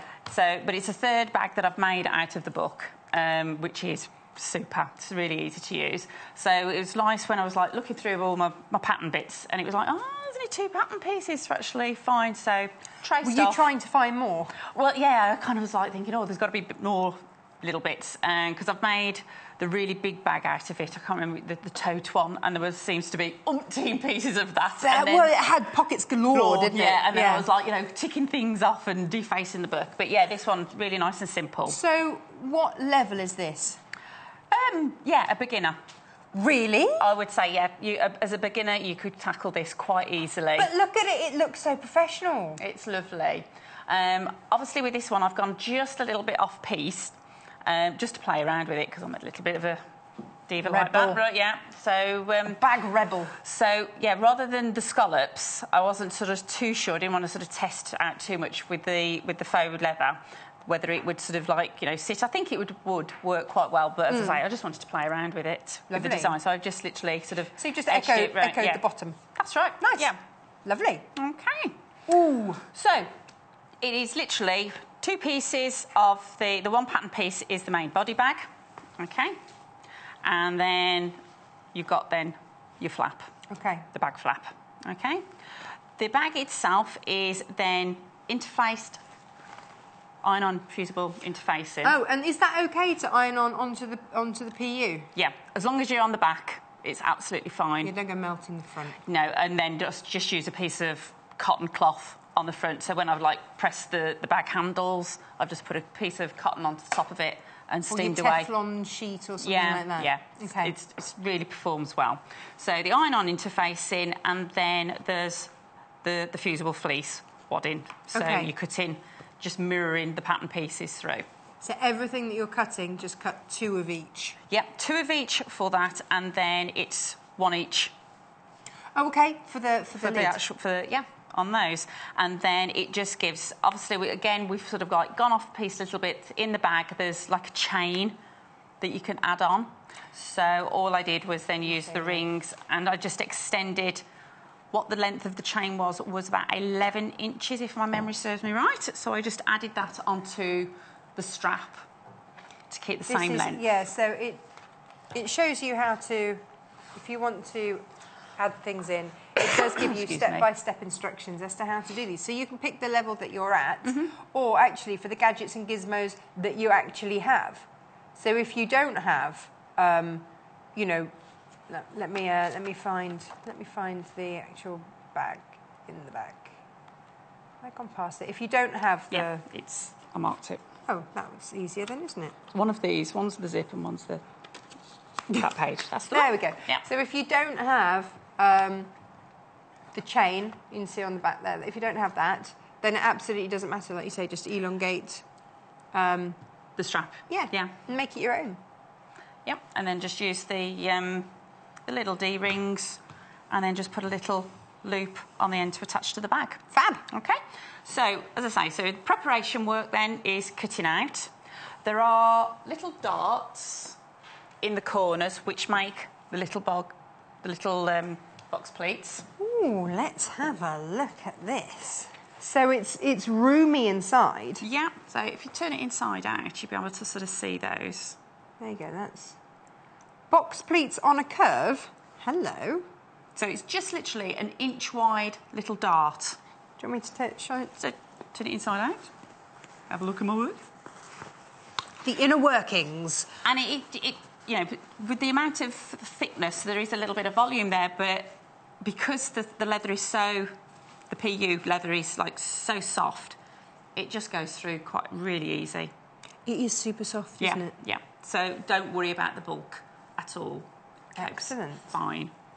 So yeah, just little darts, and then when I've actually put the bag piece together, one way, one the other, just baste to make sure that they're lined up, just baste across that area first, because it's far easier just to pull out sort of like 2 inches of basting than you've gone all the way around and go, oh, it doesn't quite match.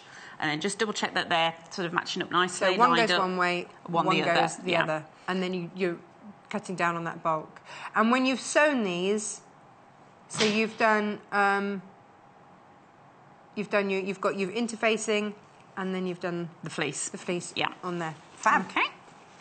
So it's got the little magnetic clasp as well. There you go. So all the markings are on the pattern of where to put your little clasp. Oh, okay, right.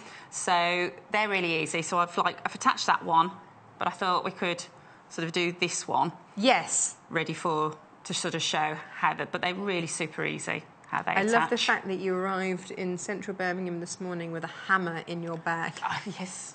Definitely. Well, in fact, 2 hammers. I came with 2 hammers. I was like well prepared, so looked like some deranged. Is that just because there's been a busy Saturday night out in central Birmingham, or just just a normal handbag, communal sort of. Of course. Yeah. No one's messing with Amanda. With something that size, you can actually, you can fit your hammer in quite nicely.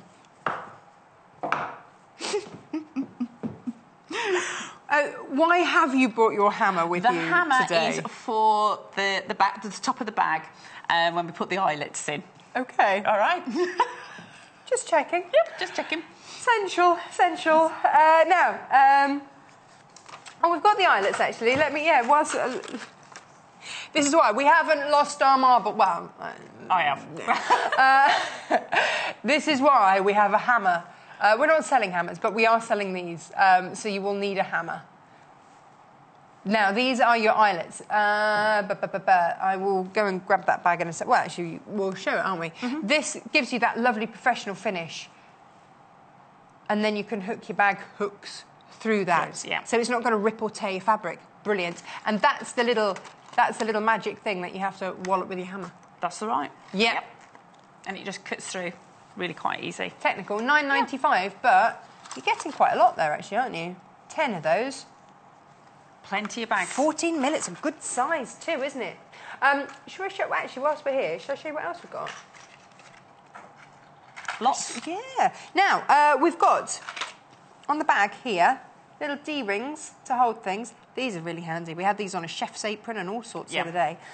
If you want the big size, then these are your 30mm ones. That's what you've used, isn't it? It is, yeah. Yeah. Because it's an oversized fastener. Especially we want oversized everything. $2.95. Oh, yes. Push the boat out. $2.95. Same as our postage. That should have gone on under £10. Oh, useful. Then, if you want idly-biddly ones, these are 20mm ones. There you go. Perfect. And these are just really handy to have in your stash. Oh, Stuff like this when I see it. All the time, yeah. I just buy it. If you've got a basket open, just pop a few in. $2.95 RNPH 37. And the magnetic clasp that we're going to be looking at, we've got it in a nice silvery colour here. Here it is. You're going to use your hammer for that? No, you don't need to. Just, they're so simple. Okay. They are so simple. $4.45, but they are super strong, aren't they? Oh, yeah. Yeah, definitely. Oh, yeah. Oh, yeah. So there you go. Yay! Okay, so, yeah, you've got sort of the male and the female, the divot part of them, and 2 little washers that go on the back. Right. Okay. Brilliant. Yep. So when you do use them, it's really important to stabilise the fabric with some interfacing. Now, you've already put that on there. Yep. When I say these are super strong, they're super strong. Yeah. And you'll often see me on air start to open something and then have to give it a good tug because I forget how strong they are. Yeah. They really, But they're really, great. really are. So there's going to be no accidental opening of this bag. I like that for security. Yeah, absolutely. Actually, as much as anything else. Okay, so the markings are on your pattern piece. Okay, so I'm just sort of centralising that through. Yeah. Okay. And so within the area. Oh, look at that. Perfect. So then you can, if I just turn that the other way.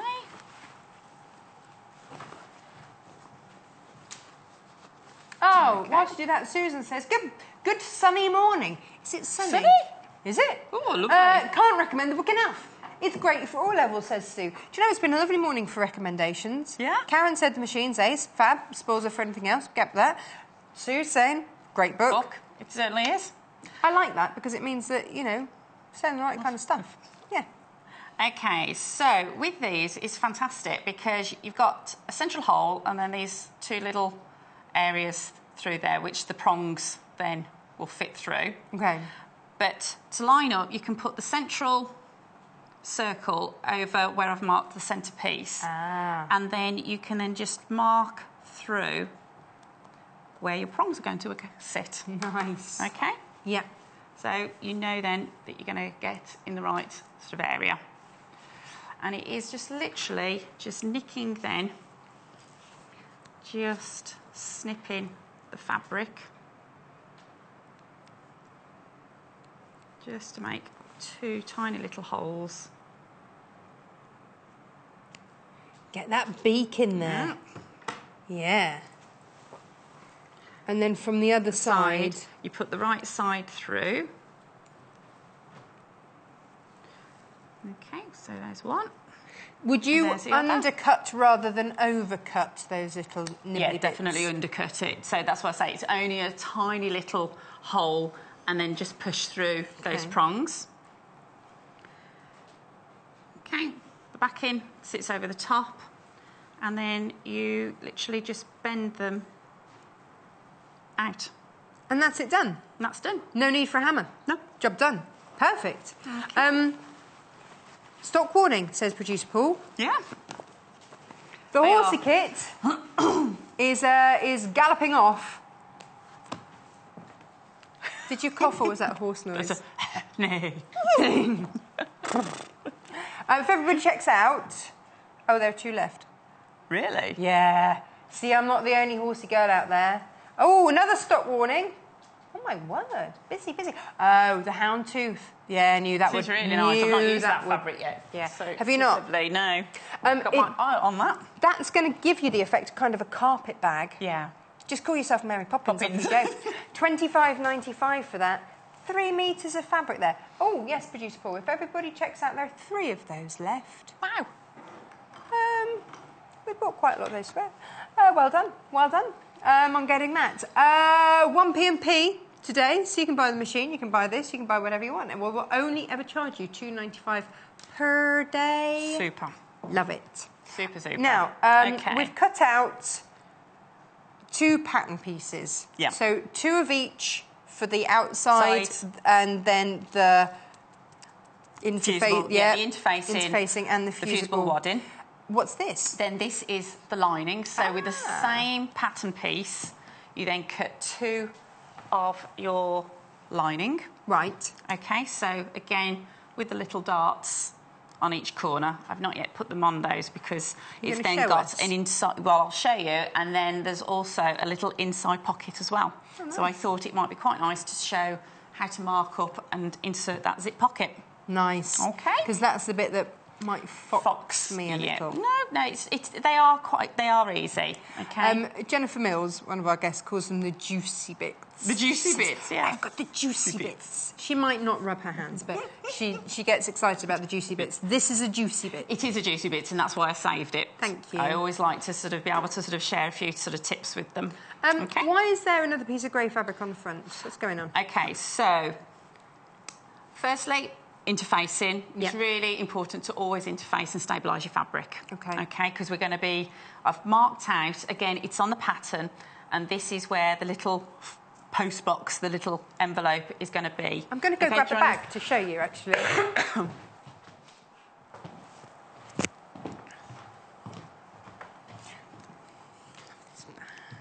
Love it. Oh, we've stuffed it. Okay. There. Oh, there we go. There's a little... I didn't have to wander all the way over there. They've already got a picture of it. They're ahead of me. But the nice thing about it is that it's, because you've stabilised it, there's nothing worse, is there, than having a flippity-floppity zip. Yeah. But this is lovely. So, perfect ease. So great to sort of store your keys, rather because it's so big, you'd just be like rummaging around in the bottom of those. So you've got the markings on the pattern. Yes. So I've just then transferred those when I was like kitting it out, bit of carbon paper in between, use the tracing wheel just to mark, and then I could see once I've fused onto the interfacing, I can then draw around that area. So that's how you transpose those markings. That's right. Yeah. So it's just a little box, okay, it's probably 3/8 a centimetre wide, central line through it, and then just these little sort of V-shape areas. Okay. Okay. So then on the right side of your fabric, you've then got your pocket piece linings. Okay. These measure 8 inches by 11.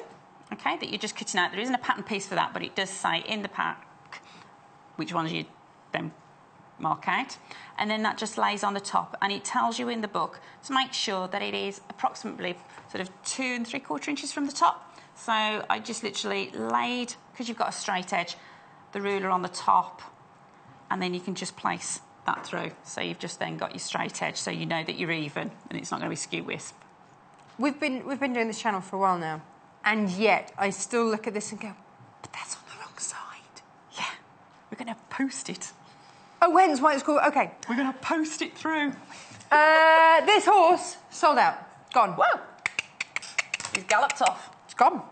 Well done for all those that managed to get that. You're going to have to be quick this morning, I'm afraid, because we've got some beautiful fabrics, fabulous fabrics. How's that old houndtooth looking, Producer Paul? How's the houndtooth looking? Two Scarce. left. Scarce. OK. You have to check out your baskets. I'm sorry, I don't like doing this. It's that bittersweet, you know. It's lovely that you've loved it, but it means that someone's going to miss out because you've really loved it, you know. It just, I mean, when you can sort of see it sort of made up, it's You'd beautiful. pay a lot for this in the shop, wouldn't you? Do you like the pattern matching as well? I'm very impressed. I'm very impressed. matching. It's all beautiful. But you get that much fabric that you can. Yes, yeah. That's the joy. You could also make yourself a little matching Little purse, wallet. little wallet. Yeah. Yeah. OK, You're not so getting this back, you know. I know, I can never like take it. People sort of go, oh, you're going to bring it back to the studio. And I'm like, oh, I have to leave it there. Yeah, does this get the thumbs up from your daughter? She hasn't seen that one. Has she not? No, she's been rather busy, but they're back at school now and dancing and doing and things. So, no, she hasn't sort of seen it. Just to let you know, this is beautiful. Oh, if you want the horse fabric, buy the ½ metre. Oh, you can. You can buy it that way. We're going to... Producer Paul is going to do his thing. It's $4.95 per ½ metre. Producer Paul's going to work out how to do all of that. Here we go, $4.95 per ½ metre. This is your linen look. Wild horses. Crazy horses. Crazy horses. And off they go. OK, so this box that we've drawn in... Oh, beautifully patterned. Look. Yeah. We're literally going to stitch all the way around that boxed area. OK. OK.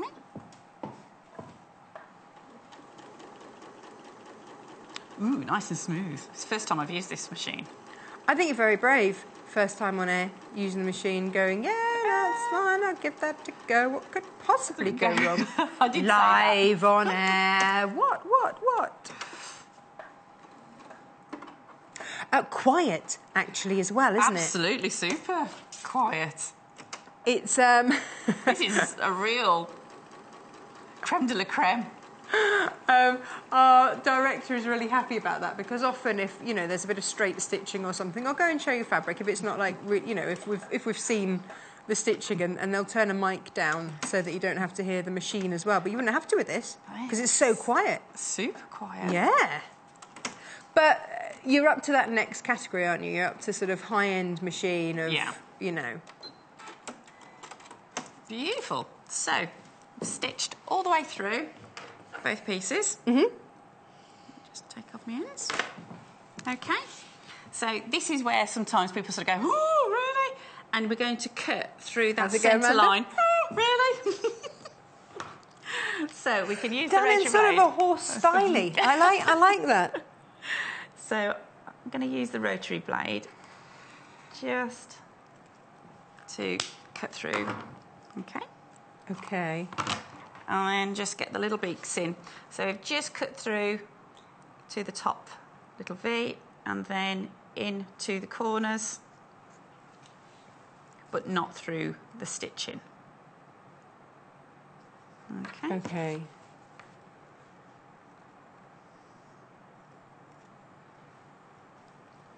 And on those V's, I generally tend to make them sort of a little bit longer than sometimes the patterns recommend, just because then you've got a little bit more play. Okay. Okay.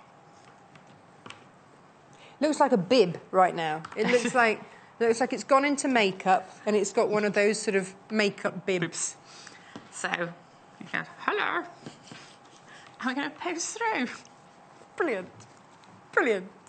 It's all going on this morning, isn't it? We've had aeronautical displays, horse noises, and now kind of... Speaking pockets. Yeah.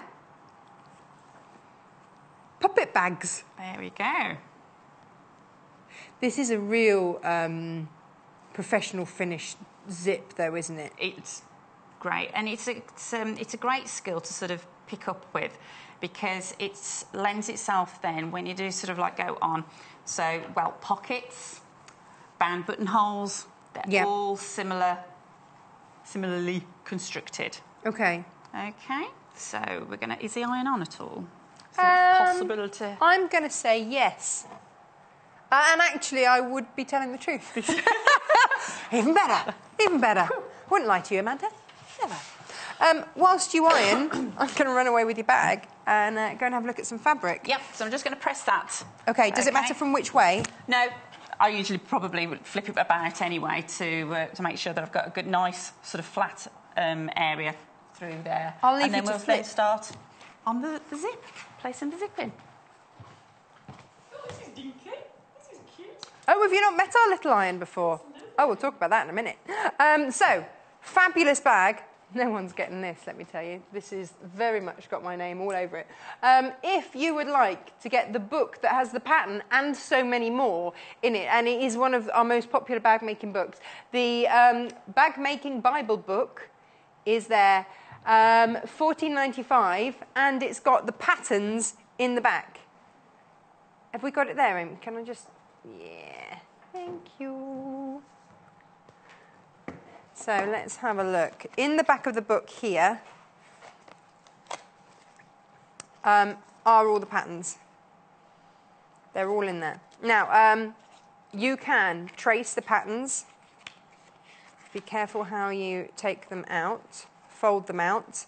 And you can either trace them or, yeah, they are full size. That's the joy of them.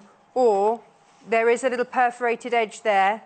If you want to, just take them out along there, then there's a little perforated edge along the bottom there that you can just take them out and then just slot them into the back there. So full-size patterns, that's a biggie. I'm just trying to think how many... It's difficult to say exactly how many. It's a capsule wardrobe of 8 exclusive designs. But because it takes you step by step how to do certain things, like the type of zip that Amanda's doing, it shows you all different ways of doing things. You can kind of take one pattern and then mix and match the features that you like, that you've learned how to do with the book. It's a brilliant book. $14.95. That's why Sue was recommending it earlier. Now, something we've just done, because the horse fabric bundle sold out, You can buy the fabric by the ½ metre, and then you can, you know, get your own thread and your own lining fabric, You need 1.5 metres. It's £4.95 per ½ metre, so you'd put 3 in your quantity box, and you will then get that meterage. And then you can choose which colour lining you go with. What colour did we put it with? What was it? It was port. What did I say? Claret earlier. Port. Oh, port sold out. Okay, so you'd have to find pick another colour, any colour. So £4.95 to get that. Lots of you have got it in your baskets, so please do check out your baskets because this is now limited. Okay, it's gone horse crazy this morning. Wild horses. Do you reckon they're Mustangs? Yeah, let's say they're Mustangs. Let's go with the pink PU. We had this conversation, like, is it PU? How do you... yeah, it's PU, because otherwise if you did it together, it doesn't sound great. This is your PU, your pink PU, and it is just... You're all doing it now, aren't you? What does she mean? What does she mean? Oh, yeah. Yeah, pink poo. Yeah, no. That is how soft it is. And that's why it just glides through your machine so easily. Really super soft. Lovely to work with. And you've got that classic grey. We're going to see how that's coming together in just 1 minute. Now, maybe you, you know, like a bit of navy. Don't know anyone around here that likes a bit of navy. Then this might be the bundle to go for. Again, this is your navy PU. 1.5 metres of that, 1.5 metres of, yeah. Is that the, oh, bear with, caller, says producer Paul. I want to say it's, oh, berry. Oh, not bear with, berry. Totally misheard. I thought we were sort of in Miranda or something there. Bear with. No, berry. And then you've got your thread. It's very nice, yes. And then there's your navy PU. And then the last one, oh, do we actually have any of this left? Oh, we're checking stock now. We had 2 a minute ago. We don't, sneaky. We don't have the houndstooth by the ½ metre. Okay, we didn't have a lot. There is 1 of these left if you check out your baskets, okay? Please check out your baskets. This is an unusual design and we love it a lot. And we've put it with the navy. It's very sophisticated. It's going to give you kind of like a carpet bag look, which I really like. £25.95 AZGC00 and your thread. Now, don't forget, the machine that we've been using all morning is on an offer for today only. It is the super duper all singing, all dancing, high-end Elna 730EX quilting machine. We say quilting because it's got that massive, great big throat to get your quilts through, but amazing for your, yeah, just for everyday sewing and also for your clothes making as well. Oh, totally, yeah. This is we were on about stocking this in the studio, and it's a definite no. Has it swung it? Honestly, has it swung it for you this morning? It's really just in nice. using it? Yeah, it is. That's really nice. Interesting to hear. Yeah, I like it. It's got everything that you could wish for and a little bit more. So I need to keep on playing. Definitely. Okay. Oh, look, nicely ironed. So now we've got... one little... Yeah. Okay. So you've got that little post box now. So everything is now on the back. Okay. It will always be one of those ones that I have to double check that the fabric's on... Yeah, the correct side. Then, yeah. But as you can see, he's now got a nice sort of clean edge to then put in our zip. So when you do one of these zips, then it's just a regular sort of normal zipper. Mm-hmm. It is longer than the actual opening, which is absolutely fine. Mm-hmm. So to make sure that you get a really good finish with it, what you do is just literally just bar tack the 2 ends where the stopper comes up to. Oh, okay. Yeah, you just bar tack in that bit together. Yeah. Okay, so it's literally just one side to the other. You haven't got to be super neat, accurate, because you're not going to see this section at all. If you want to add a zip in, £1.45. It's not going to break the bank, is it? It certainly isn't. £1.45 for a zip. Okay. We've got white and we've got navy for you. So that's your white one, which were the details that we just had. Now we also have the navy. This is 18 centimetres. That's 7 inches, if you'd like it in inches. There you go. Every time we have a YKK zip on, producer Paul has to tell me, it's the most manufactured zip in the world. Fact. Every time. Every time. He does love a YKK zip. Oh, yes. It makes him very happy. Okay. It's every time, and he has these little sayings. So every time there's a fabric with a flower and a leaf on, he'll go, unbelievable. Oh, that's cheesy. Every time. We love it for cheesy. it. Okay, so what I've done is just literally centralised the coils in the little post box, okay? And just popped a couple of pins through. So at the end, I've just literally put the zipper tab to it. And then at the bottom, you've got... You're going to have a little bit of extra. Yeah. Is that okay? That's fine, because when we actually sort of sew round it, you can then cut off. And okay. You're not your zipper puller is not going to go sliding off. Don't cut it with your dress scissors. Do it with your kitchen scissors. Yes. Yeah. Yeah. Okay. We've had a scissor gate in our house before now. Yeah. Yes. Yeah. Yeah. When my husband decided to use my scissors to cut some baler twine. Ooh, he's still your husband? Yeah, amazingly. Yeah. Yeah, It was one of those things, it was really awkward. I couldn't tell him because he was being helpful. It's that awkward situation. It's like, yeah, you've been really helpful, but you have possibly just wrecked my dressmaking shears. Well, I started life out as a hairdresser.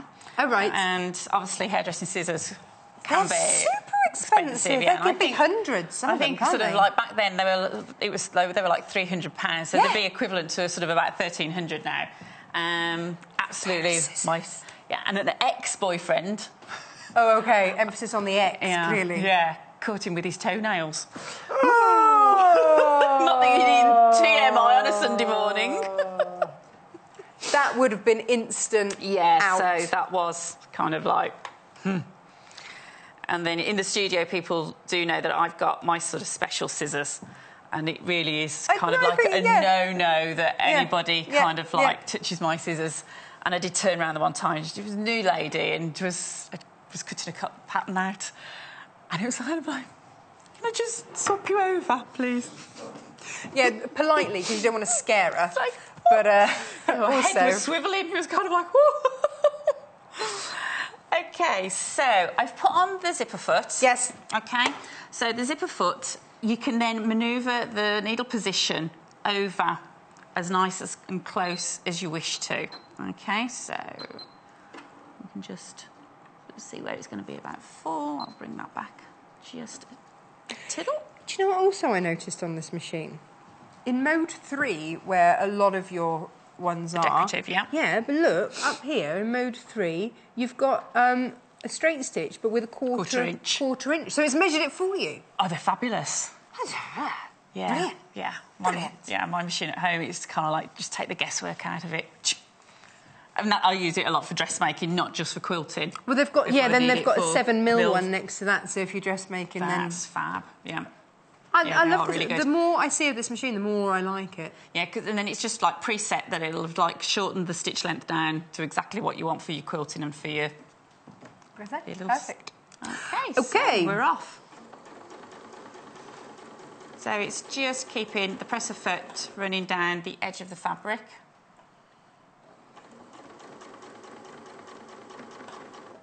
Nice and close, isn't it? Yeah. Very neat. Really get in. Now, Amanda, you know we talked about washers earlier. Yeah. They're running low on stock. Oh. Just so you know. So if you're after the washers... Oh, yeah, I was going to show you that, like these bits here on your bag, these circular bits here, which gives it that lovely finish. Over half the stock's gone. So just as a little warning, £9.95 on your washers. 1p&p. So, you know, get all of your... I like to call it bag furniture. I don't know if it's... But they're not just bag furniture. I've used those in dressmaking as well. So they're great, sort of like putting through tops, and then you can sort of put ribbons or little bits of cord through and just make them decorative. So they're really, really useful. So what I've done is I've stitched down, and as I've approached the stopper, I've just, with my needle still sunk in, lifted up the presser foot and just unzipped it to come past. Now, this is where this machine's fab, because you can lift it, but often on the first lift I don't have enough lift to clearance, but you can then lift it even higher, can't you, on it? Yeah. Which I like. And which would be marvellous with the when you're working with the thicker, with the straps and the buckle bits. And then we can just go over the top. Go steady on that, because you are on one end. You are going through plastic, aren't you, or over plastic? Yeah, that end is sort of the bit that I actually sort of just took together with a tacking stitch. And off we go again. Super neat. And so straight down. So I'm just approaching where the stopper is. Yeah. So again, the needle remains, which is really good. It's another fantastic feature of when the needle keeps embedded into the fabric, because then you've got no slippage whatsoever. And then you can zip past. Down we go again, and off we go. It's got a nice high lift, so I'm often struggling with my zip there. I'm often having a bit of an argument, having to spin my fabric round to try and release it. But there, easy as pie, just done. Yeah. And that's what you get when you start to up the ante with your machine, isn't it? It certainly is. Okay, so this is the little bit that we're going to come across, and I generally tend to just walk. That's it, over that plastic coil. So go gently. Yeah, so I just generally tend to hand crank it and walk it past over the top of a zip. Okay. Swivel back round. And then lock stitch to finish off. Nice. Done. And it's cut it. Under scissors. Love it. Fantastic. How neat. So that's your zip in place. I'm very impressed with that. Okay. And on the back then, okay, we have it's all in place, and because we've gone across, as I say, that zipper is not going to go, pulley isn't going to go anywhere, so you're quite free then to actually cut through and off on that one. Okay. So then how do you actually make the pocket? Okay, so simply, I'll just take those little tabs off. You've got your second piece that's then going to sit on the top. Yeah. And just stitch all the way around. There's no need to finish off your edges, because that's going to be concealed within. But does that mean you're going through the lining? Or do Just you literally those... just... Okay. Yep, so it's a free hanging... Oh, nice. Okay. Okay, so we can stitch that together. That's what's been... I've been... What? Just like that. Just like that. Scratch Just your head like that. moment. Yeah. Yeah. I'm enjoying this. Okay. And again, clearly my cutting was not the most accurate this morning. And obviously you get a little bit it's of not just pull. this morning for me. It's any old time. Now, the bag that we've got today, this is it. And it get a handle on it. This is it. This is the handle. Well, the lovely thing, because obviously it comes, you get a pair of handles. You do. And you only need one. Yes. And also the nice thing about it is that because the back handles you can take off, you've got the clips on there. Yeah. So you can always use these them. multi-use. So if you want the pair, and you only need one on this bag, but if you'd like the pair, $13.95. Yay! Shall I undo them?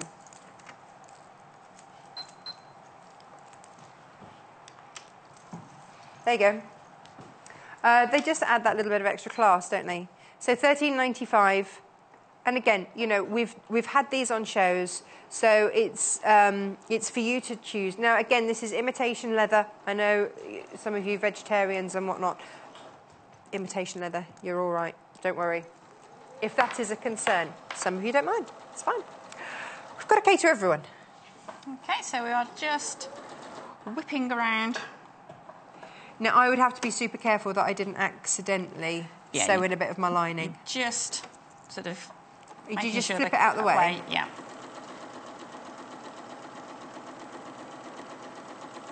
Excellent.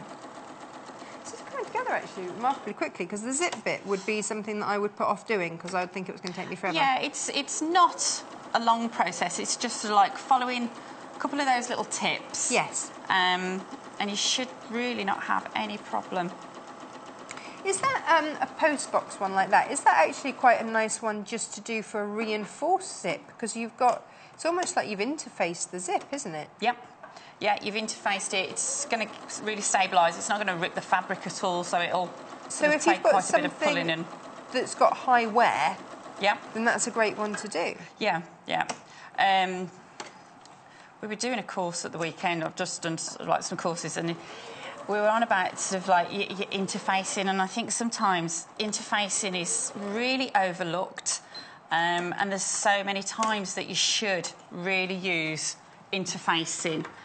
We use it on hems, putting zips in, even in I think it's also one of those things that people are unsure when to use it or where to use it. And what type of interfacing as well, because there is a variety. The iron-on medium interfacing, 1 metre square of that. Is that what you used on the inside? Yes. Okay. Yeah. So that's it. And so because it's a medium weight, perfect for stabilising your bags, giving a little bit of extra. Yeah, it's just giving. It's not making it stiff. It's not making it. It's not going to stand up on its own. It's just stabilising and just giving that little bit of structure to the item that you're making. Excellent. So, ta-da! Okay. We have a pocket. We have a pocket. Excellent. So we have markings where, again, with the tracing wheel and a bit of the carbon, where we put the little darts on the corners. Mm-hmm.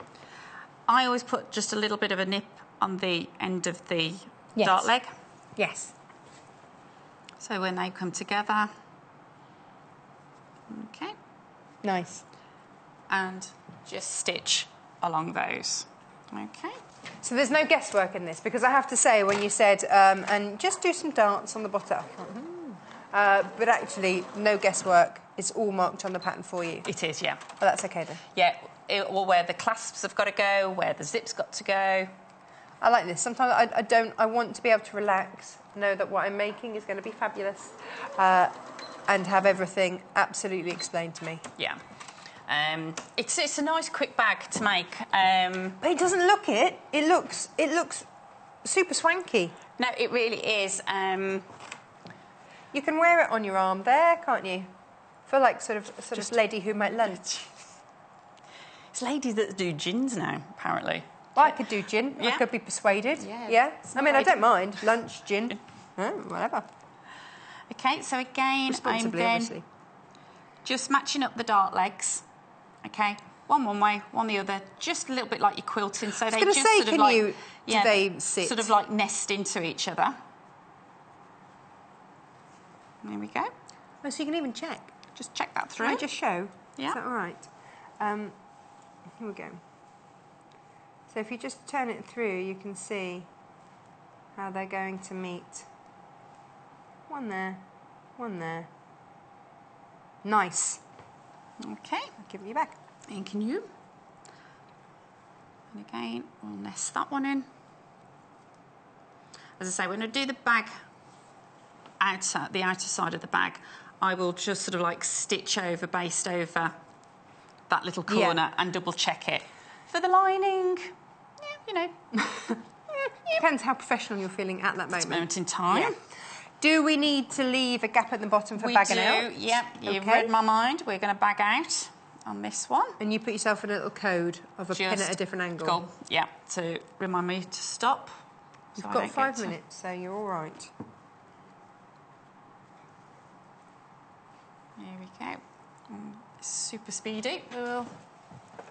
Again, whip around. So the seam allowance is 1 centimetre, right. 3/8. Yes. Which is it's a nice seam allowance, especially with having the fleece and you're getting a few layers going on, sort of a 1/4 inch. Would that just be too much? Too skimpy? Yeah. Okay. Excellent. Now, the last time I saw you, you'd just come back from New York, or you're just on your way to New York. You were whizzing here and there off to New York. Yeah, it was fab. It was fab. It was fab. It was fab. Where are you off to after the show today? I'm off to the Isle of Man. Of course you are. Yeah. Of course you are. Yeah. And Oh. so said sister flew in from Canada last night. Oh, brilliant. So, and my brother-in-law. So something special happening? Yes, we're going to a wedding. Ah. Next week. Oh, I do like a good wedding. Mummykins. It Mummykins. only made me blub earlier. Your mum found love She's found love. at the tender age of... 75. Well, she might just saying. Not at all. Congratulations, Mother Amanda. Congratulations. How exciting. Yes. Oh, I do like a bit of romance.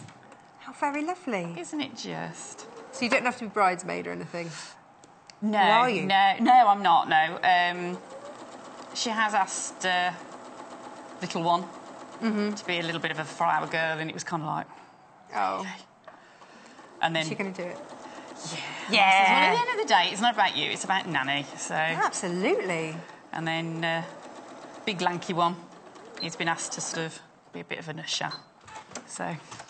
He's not. But yeah, my sister... I love your child descriptions. Big lanky one. Well, yeah, 15. We measured him. 6'3". Wow, OK, big 6'3". lanky. Yeah, but you're not exactly tiny, are you? His school trousers are 35 inside leg.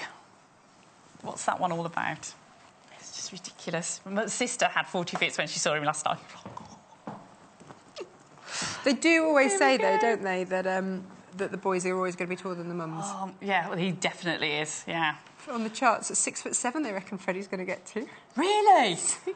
Holy mackerel. His first day at nursery, they gave me a leaflet for under threes rugby. It's like, you can't catch a cold, let alone a ball. What am I going to do with that? 6'7", he's going to be a basketball player. Yeah, something for like sure. that. So we've turned it inside out. It's all looking just fabulous. OK, but we're going to go sort of flip it back. You've got 2 minutes. Again. OK, well, we're not going to finish all of this, but it's about the construction. I'm not going to get to use my hammer. Oh. OK, so... Oops, Oh, yeah, sorry, I might... OK, there we go. So we're then going to put on the back, we then line up, OK. One said bag flap. So this will be concealed within all the workings, all the gubbins. Look at that. Look how neat that is. Maybe I should have done a little bit more prep then, if we're not going to get finished. But yeah, so we'll stitch along there. That will come across the top. OK. This is fab. There.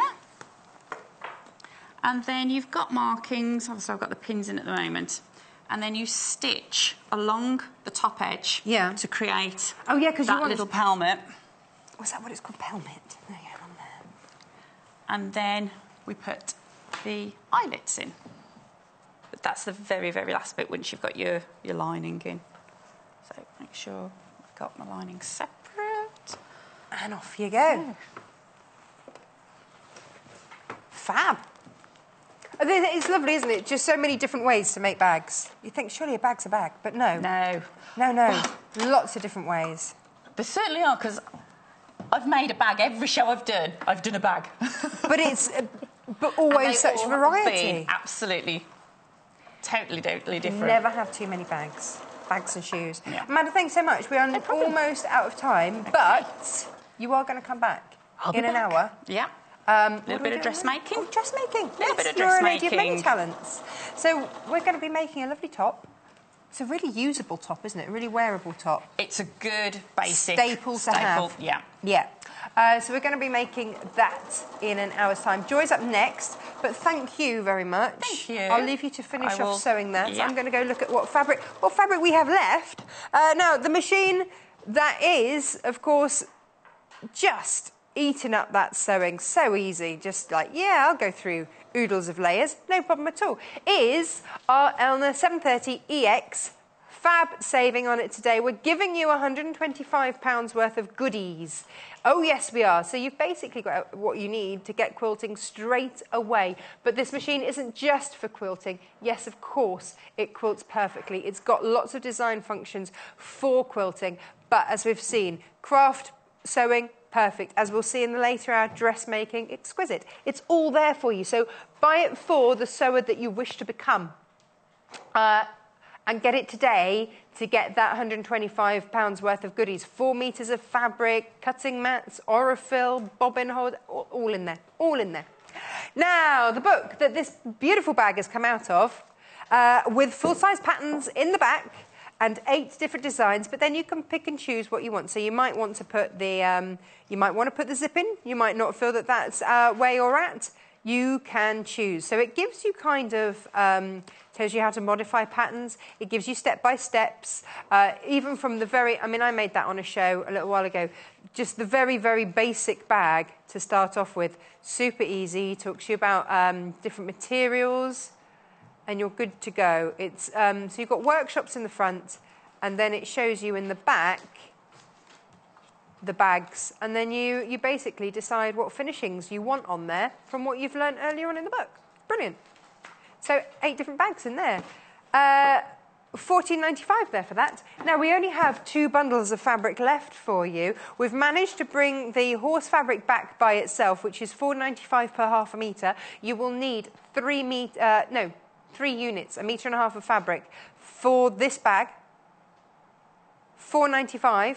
Over half the stock of this has gone already. That's on top of the bundle that we get. That's sold out super quick. KIFG 68 there, $4.95. Now, if you would like to have the pink that we've just seen Amanda working with the grey, classic combination there, then we've got this here. And you get your thread, you get your 1.5 metres of your lining, 1.5 metres of your pink PU. $34.95. KKGC 61. That's ready to go. And then our last combination is your classic navy with a really vibrant, wonderful pink. Half the stock of this gone. That's your berry linear there. And then your thread there.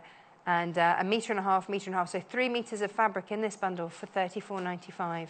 But this is a lovely fabric to work with. Really lovely. I would be very tempted actually to do some dressmaking with that. We said jackets would be lovely. $34.95. OOGC03. Now, remember to check out your baskets. Make sure that you've got everything. We only have a limited stock of the sewing machine. So if you are after that today with the deal, with that £125 worth of goodies added in, please make sure that you're making the most of that offer today. Like I say, we don't have huge stocks left on this. So grab it today. OOGC97. With all of these goodies. These come as standard. These are your sewing functions. It's just cram-packed full. Each time we use it, we find more great things that it does. So pop that in your basket. Treat yourself. You deserve it. Now, after the break, we're going to do some quilting. We're going to put this machine through its paces with an actual quilt with Joy. See you after this break. Join us on Facebook. Simply search for The Sewing Quarter and like our page for the latest news and more.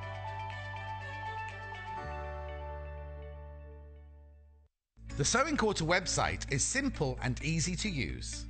You can view a live broadcast of the show on our homepage.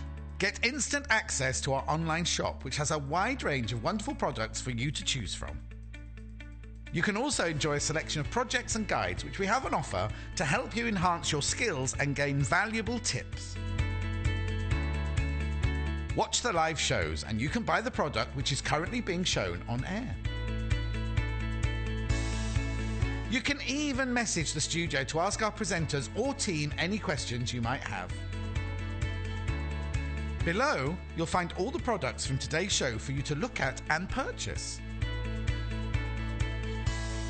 On the right of the screen, next to today's products, you will find our simple program guide listing all upcoming shows. So, join us today at sewingquarter.com.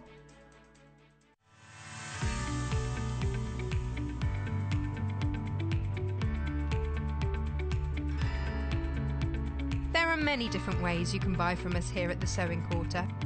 You can order from us by calling our free phone number at 0800 112 4433 and talk to the team at our UK-based call centre. Alternatively, there are other ways you can buy from us.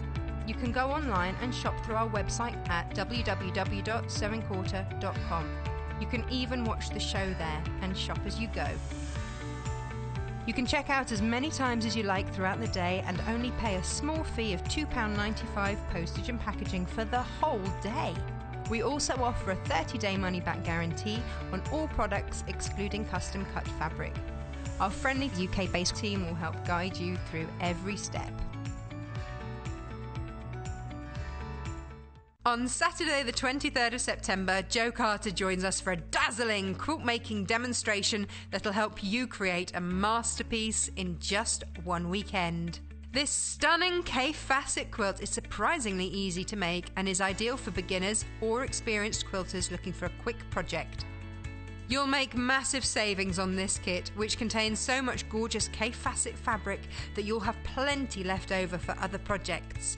With that in mind, the kit comes with a free copy of Kaif's brilliant little patchwork cushions and pillows, which is packed with ideas and inspiration. So give your home an injection of colour this autumn and create a future family heirloom that'll be cherished for generations. That's Saturday the 23rd of September at 9 a.m, only on Sewing Quarter, Freeview Channel 78.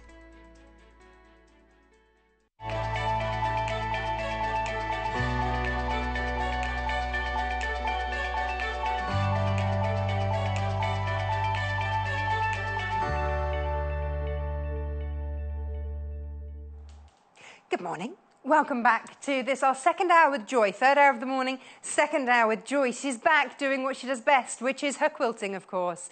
You might have been admiring, in fact, lots of you messaging in saying, love the quilt behind. Yes, we've got that, and we've got 3 different bundles so that you can be making the quilt that's been behind us all morning, and you can make it in whatever colourway you wish. So the one that you've been seeing behind Joy is this. We've used today our linear fabrics. Now the linears we love for many reasons. Having them in your stash means they're a great blender, they're a great mixer, because if you just take a look at them closely, you get 2 different shades within it. So you get the darker line detail in the fabric, and then you get the lighter, so you can work with many tones throughout it if you're matching it to other fabrics. But it also means that it gives a lovely soft feel when you're making it, and that's the fabric that we've used behind Joy today. There it is, in all its glory. So £65.95 for a whopping 6.5 metres of fabric. Yes, yes, yes, and thread. So 1 metre of your tea rose, 1 metre of your lichen, 1 metre of your zinc, that one, 1.5 metres of heron grey, that's your backing, that one, 1 metre of cream, and 1 metre of your duck egg. So 6.5 metres and your thread, all in there, £65.95. Cracking price, lovely. Now, maybe blue and yellow is that thing, that bright vibrancy. Now, as we move into autumn and the days start getting a bit darker, sometimes it's nice to have that, bring that cheeriness from summer back in. So that's what we've got for you today. This is Provence. This is your Provence block bundle. Now, again, 6.5 metres here. So we have got, let's have a look. Oh, there's your thread, by the way, which matches beautifully those blues. 1 metre of your Riviera blue, there it is, love that one. 1 metre of your cornflower blue, there. 1 metre of your spot on sunshine. 1.5 metres of lemon, that's your backing fabric. I might put that down the bottom so that I know that. 1 metre of your bright yellow there. And 1 metre of your nautical blue. There we go. If I always put the backing fabric down the bottom there, then we know that's your backing fabric. There, fabulous. So 1.5 metres and 1 metre of each of those. Now, the last one, yeah, look at the colours on these. We're going to be making out of this today, so you're going to see how these work beautifully together. So let's have a look. We've called this Tuscany. Fabulous. You have got 1 metre of your peacock, 1 metre of your ebony, 1 metre of your azalea, 1 metre of your vanilla, 1 metre of your bright yellow, and 1.5 metres of your antique white there. £57.45 for that. JVGC22. The difference in price is just down to which fabrics we've put in it. There we go. But it's all of these are 6.5 metre bundles of fabric. A big whopping bundle. Imagine that. Boomph. There you go. On your, well, actually, no, it's going to be a ding-dong, isn't it, rather than a thud. on the doorstep. So 57.45 for beautiful colours, JVGC22. Now, you might have a quilt in mind already for this fabric, or you might have gone, hey, Joy, I love this. Yes. Hello, welcome back. Hello again. You had a little message from your daughter-in-law, didn't you? Yeah, she sent me a text message to say, I want one of those machines. With little green faces after it to show she was really jealous. Envious that you got to work with it. Yeah. Yeah, I think a few of those going on this morning. Could be on a few people's wish lists for Christmas, do you think? Absolutely. Why wait for Christmas? Don't wait for Christmas. No. Christmas has come early with £125 worth of goodies on it. Absolutely. And you can do all your Christmas makes. Yes, good thinking. Good thinking. Just throwing it out there. Yes. Now, this quilt. Yes. What is it? Okay, this is a spinning star block. Because I always get my history lesson with you. I know. It's a spinning star block. It's a variation of a friendship star. Very much the same block. It's just the placements of the fabrics that seem to give it the different variations. So very traditional block again, but giving it a very fresh, modern twist by using these greys and creams, which are very much today's colours, of course. On Vogue. Oh, is that what it is? I don't know. That's scary if I'm back on Vogue. I haven't been there for a while. I'm sure I was ever there. I mean, at least you've been there. Well, I think I was. In my head. Yeah, in my head. it's a great place to be.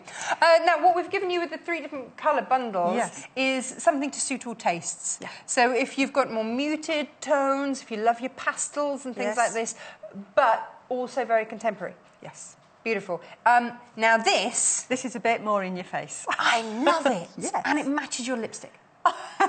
Which is on your face. Which is on my face. Right, better on my face than elsewhere, I say. Okay. But also what I want to talk about with this quilt is we've got some extra bits going on. We've got sashing in between the blocks, and we've got these squares here which are called cornerstones. So a little bit of terminology coming out today, because we often do a lot of blocks that we just put together. You can't resist a bit of teaching, can you? We love that. Thank you, Joy. No. Every day's a school day. Every day's a school day. We are learning all the time. So, starting off, it's very, I'll just keep those on one side, very easy. You just need some squares of various sizes, and then we're going to make some half square triangles. If you are watching this back on YouTube, now is the time to press pause. Yeah, because you can see the sizes. Actually see. So, cut here, cut 4 7/8. Yeah. And squares. Down here, cut 4.5 inch squares. And down here, cut, again, 4.5 inch squares. Yeah. How many, though, Joy? How many? Depends how many blocks you want to make. See, you weren't expecting that answer. Okay, yeah. I'll give you that. For each block, how many do you need? For each block. So the fabric you're using in the 4 corners, you obviously need 4. The one in the centre, you need 1. And the 2 that you're making into your half square triangles, you need 4 of each. And was that the one that was cut to 4 7/8? Yes. Is anything that you want to make a triangle, the half square triangles, is the 4 7/8? Yeah. Everything else is cut to 4.5 inches. That's right. Okay. That's right. You can now unpause or rewind. Or rewind. Or watch it back again, scribble it down, get going. Okay. So I've got a couple here sort of ready made up, and to make your half square triangles, draw your line diagonally. Yeah. Put the 2 together and sew on either side of the line. Okay. Okay, so shall we do that? Yeah. I'm going to take this off there. That might be a bit... You're going to sew through that, won't you? Oh, no, I don't want to sew through that. So right sides together, not like the way I've just done it. Just checking if I'm awake. So, quarter-inch foot. Now, this machine, I've changed the foot over. Did you change the plate? I haven't changed the plate. I'm just going to go for it. But I could change the plate again if people want to see the plate change. So to explain, 2 plates coming with the machine. Yeah, 2 plates coming with the machine. This plate has got the long oval hole for the needle to go through so it can cope with the swing of the decorative stitches. And the second plate, which is Heidi right down the bottom here, grab it out. This one has just got the little holes here, so it only does a straight stitch. Yeah, as he so calls it. Yeah. those two little holes. That's it. So it doesn't eat your fabric when you're chain piecing, Yeah. especially when Or you've got doing pointy bits triangles. that you're going through. Yeah. Then yeah. I'm But just Joy's going just going to go with it. Well, I'm just doing squares, so I've not got any pointy bits really to worry about. So 1/4 of an inch either side of that straight line. 1/4 of an inch either side of the straight line, absolutely. We've got a guide on the side of our foot which we can just keep on the line so that it comes out. Now, Joy, what I hadn't noticed earlier is that this will give you a 1/4 of an inch measurement. Yes. It's got that stitch that says 1/4 of an inch, straight stitch, It has, 1/4 of an inch. and that's what I've gone to. So you change your foot, you've got a guide, but also on the top here in mode 3, stitch number 2, you've actually got a 1/4 of an inch setting. What that does, it puts the needle in exactly the right place. Because if you just choose a normal straight stitch, it won't be in the I'm right giggling place. because of the number of times I've sat with my ruler underneath my machine trying to move my needle across, changing the width of the, you know, because you can do length and width, trying to get it to that 1/4 inch. That's why I'm giggling, because of how ridiculous I've had to do it in the past. And this machine, you just touch a button. You just touch a button and it does it all for you. Allowing for expertise, it's going to give you the best possible finish, isn't it? Well, the thing is, because it's got such a wide swing, the needle's got so many different positions that it could be starting and stopping in. So what it's done is made sure that this one is going to be in the right place for you. Every time. Yep, and we've got our scissors, so we can just cut off. Oh, I love effortless. this machine. No wonder your daughter-in-law's sitting there I sort know. of chewing the carpet going, come on, that's not fair, I want one. I shall get it both barrels later, probably. OK, just cut that on the line. Would you like me to... Yes, please. OK. I've started, so I'll finish. Go on, say it. My ironing mat out. Yeah. And then we're just going to press these open to the dark side, which is to the blue side. To the dark side. Now, if you've got any questions today, we've got fabulous experts in today. Well, we do every day. Yes. But if you've got any questions today, whether it be about the machine, about what we're doing, then please do get in touch. You can either, or send us pictures of your own quilts. Yes. We like to see those too. Absolutely. If you're sending in pictures, then it's studio@sewingquarter.com. But if you'd just like to send us messages, say hello. We've had some lovely messages today. Good. Then you can do that via the website. And the website, underneath where you watch us live, there's a little message box. And you can message us, and that comes straight through to the studio. And we'll know all about it. Yeah. Because we can read all about it. Read all extra. That's the one. Joy, have you used this at Lion? I did. I used it last time I was in, I think. It's a bit impressive, isn't it? It's nice. And when you're just doing small pieces, it's great because you don't burn your fingers so much. OK, it's nice. Oh, I can warm my hands up on there now. It's cold in the studio today, isn't it? Very cold. It's getting to that time of year, isn't it?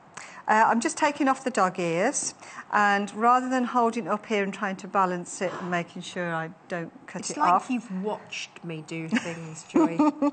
I'm saying nothing. So I like to just balance it down on here. Scissors are nice and stable, and it's not going to cut off the bits that we don't want it to. I love those scissors. They are so super sharp. They're nice and sharp. They've got really pointy little bits on the end there as well. So I've now hopefully got enough here that we can lay out. That'd be good, wouldn't it? To make our block.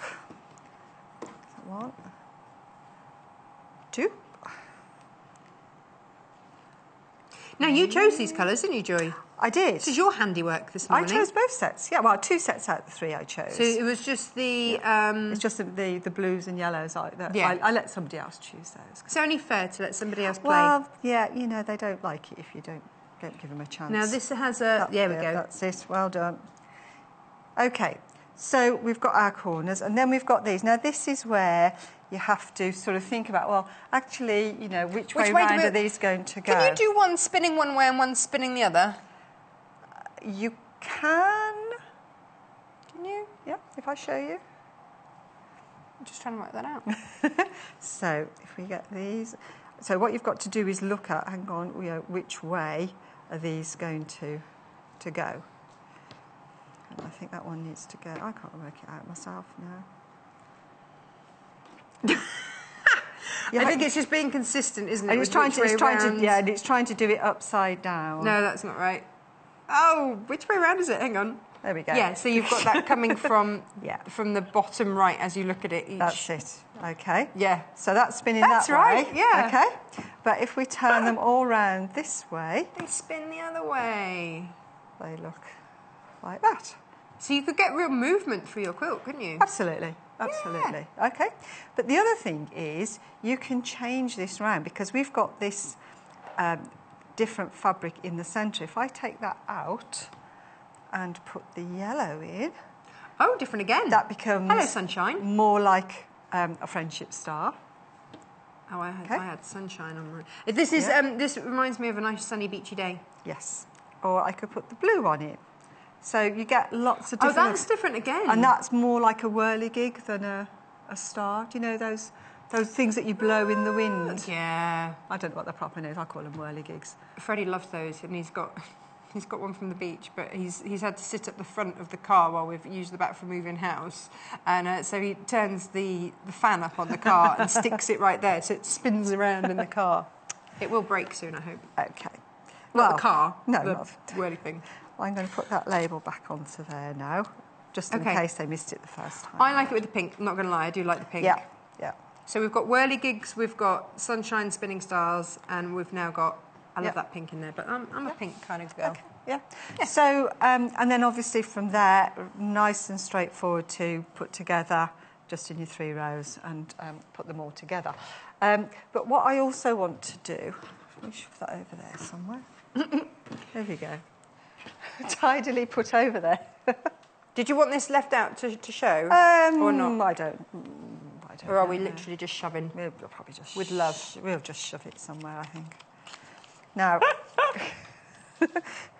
No, actually, leave it there for a minute. Oh, no, you've got one done. Yeah, I've got one done. Oh, well, we can put that away then. Well, I was... Come on. Yeah, it's okay. It's okay, you can do it. I was going to show something, but I can show it using these instead, so that's fine. You sure? Absolutely. I'm a quilter, I can cope with everything. There should be a car sticker. Quilters can cope. Yes, definitely. Or quilters who cope. So, I've got a couple here. Yes. Now, very often what we would do is just put 2 blocks together, which we can do with this, and then you get this sort of chevron-y diamond thing in the middle. And that's okay. When you come to do the next one, though, you end up with a big white square because you've got I'm with you, corners, yes. So that would go over there. Yeah. Which, you know, you might not want, you might or you might not. And one way around that is to make them, which is why I was going to keep that one. Yeah, there you go. So if you don't want to end up with that, what you have to do is make the backgrounds out of a different do alternates. I'm with you. Yeah, so use the same fabrics. Yes. But maybe have the pinks in the corners and the cream in the centre, so that the alternate ones, and then you end up with a full patch. Yeah. Or we can do what I've done, which is put a sashing in between. We'll do what Joy did. Yes, why not? Now this bundle gives you 6.5 metres. Did you use up all 6.5 metres of fabric with that? No. The backing, yes, because that's a sort of... It's a metre and a half. Roughly a metre and a half, that covers the backing. But no, there were some bits and pieces left over. I like bits and pieces. Yeah. That gives me a matching cushion. I learned about cushion shams this week. Oh. Never knew that was a thing. No, you do. Well, apparently, June, one of my ladies, sent me a message on Friday, I think it was, to say that they've just said on air they're going to ask you a question on Sunday. So I'm like, OK. And apparently it's what's the difference between a quilt and an eiderdown? So I wasn't here Friday. No, it must have been a John. Yeah, it was a John question. Yeah, I think it was a John question. Yeah, no, producer Paul wasn't here either, so we're all going, so, and what would be the difference? What is it? Do you really want to know now? No. I mean, if this was a question that was us, then we may as well answer it, yeah. But why not, indeed? So, an eiderdown, then, is made from, stuffed with feathers from the eider duck. And the eider duck is a northern duck. You're going to love this one, I know. And it's the biggest, fastest flying duck in the UK. Not fast enough, clearly, if it's been stuffed. Well, no, you don't stuff the duck. With his feathers? You use the down, the very soft feathers, which they traditionally line their nests with. And you use those to put in the eider. And typically, if you think, you'll have seen hundreds of these if you look back, they're typically done with like little square pockets. Yes. All over, and they're stuffed with these feathers. So they're quite heavy and very, very warm. Whereas obviously a quilt, the wadding tends to be flat in one piece, so we don't get those sort of big pockets. But there is a quilt, and I might do it on a show at some point. So if Wendy's watching, remind me, which sort of emulates the eiderdowns, but using a polyester filling. So it's no much eider lighter. ducks will be harmed in the making? Well, I don't think they were harmed anyway, but they just sort of lost a few feathers along the way. So that's basically the difference. But of course, the fastest duck in the west. Yes. No, in the north. Oh, in the north. In the north. I was thinking about, what was it, postman? No, was it the milkman? To do the fastest milkman and that? Yeah. Sashing. But just to finish up. Oh, there's more. Well, what happened was we had the eiderdowns, and then people came away from those and started to use what we call continental quilts, which were similar but using the polyester fillings. And of course now we just call them quilts. Right. So it's all much of a muchness. Thank you, Joy. So a school day. There you go, John. That's your question answered. Yeah, so if John's watching, if he's not watching, he'll ask me again next week if he's on, won't he? So there we go. So to separate blocks out, and sometimes we want to do this because the pattern, it's by joining them together, isn't going to work very nicely, or sometimes just because we want to make it a bigger quilt, so it's a way of doing it. So this piece that goes in the middle is called the sashing, and I've got on here the cut size is 4.5 by 12.5, because these come up as 12.5-inch blocks. Right, okay, good. So we've got the sashing, and you can, if you want to, just literally do one line of sashing in between there, so you get a bit like a grid. But again, that doesn't always... But Joy doesn't want to. No. You could, but then... You could, but we're not going to. We're going to do something else. So what you can do is add in...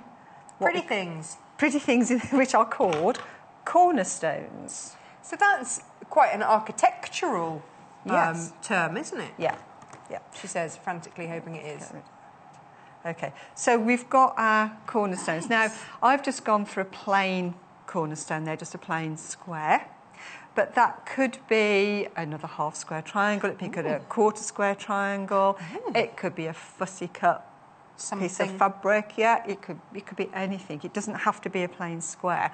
But what it does, it gives you this sort of complete framing. It's lovely. And separates it out. And it just helps to showcase the fabrics, because I've used the one I've used in the centre back in the cornerstones to help to it ties put it all together, doesn't it? Beautifully. Yeah. And it's like having a picture. The framing makes all the difference, doesn't it? Yes. And that's why there's this darker fabric in with the bundles, so that you can frame these and make them absolutely. Yeah. If these blend in to each other too much, you lose the impact of them, I think. So by having this, even though that's muted, those stars stand out. Well, this is, they often say, don't you, you need a light, a mid-tone and a dark. So your dark is framing it, and then you've got your light and your mid-tone playing beautifully in the middle. Yeah.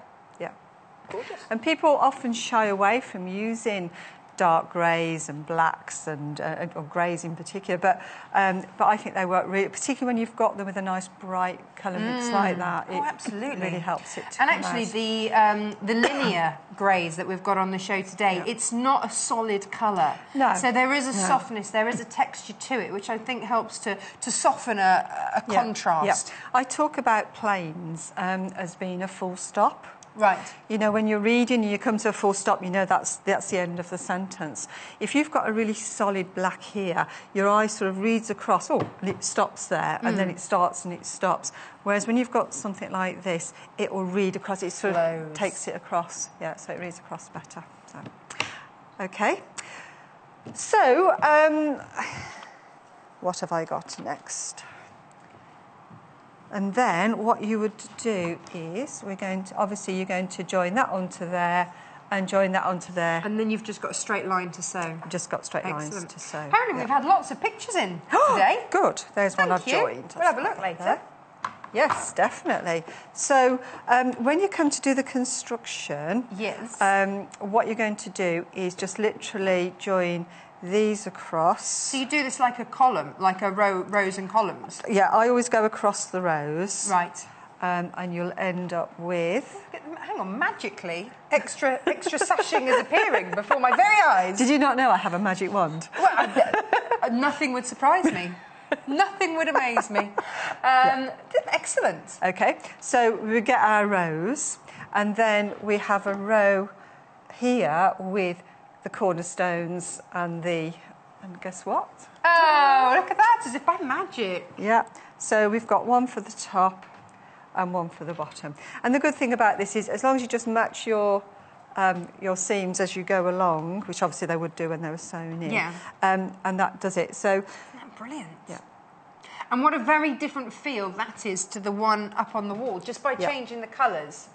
Yeah. So that's your more pastel, gentle quilt. Yeah. This, I could imagine, I was saying earlier, wasn't I could imagine this in quite a modern setting, these colourways. Yeah. Brilliant. Yeah. 57.45 for your Tuscany block, which is this one.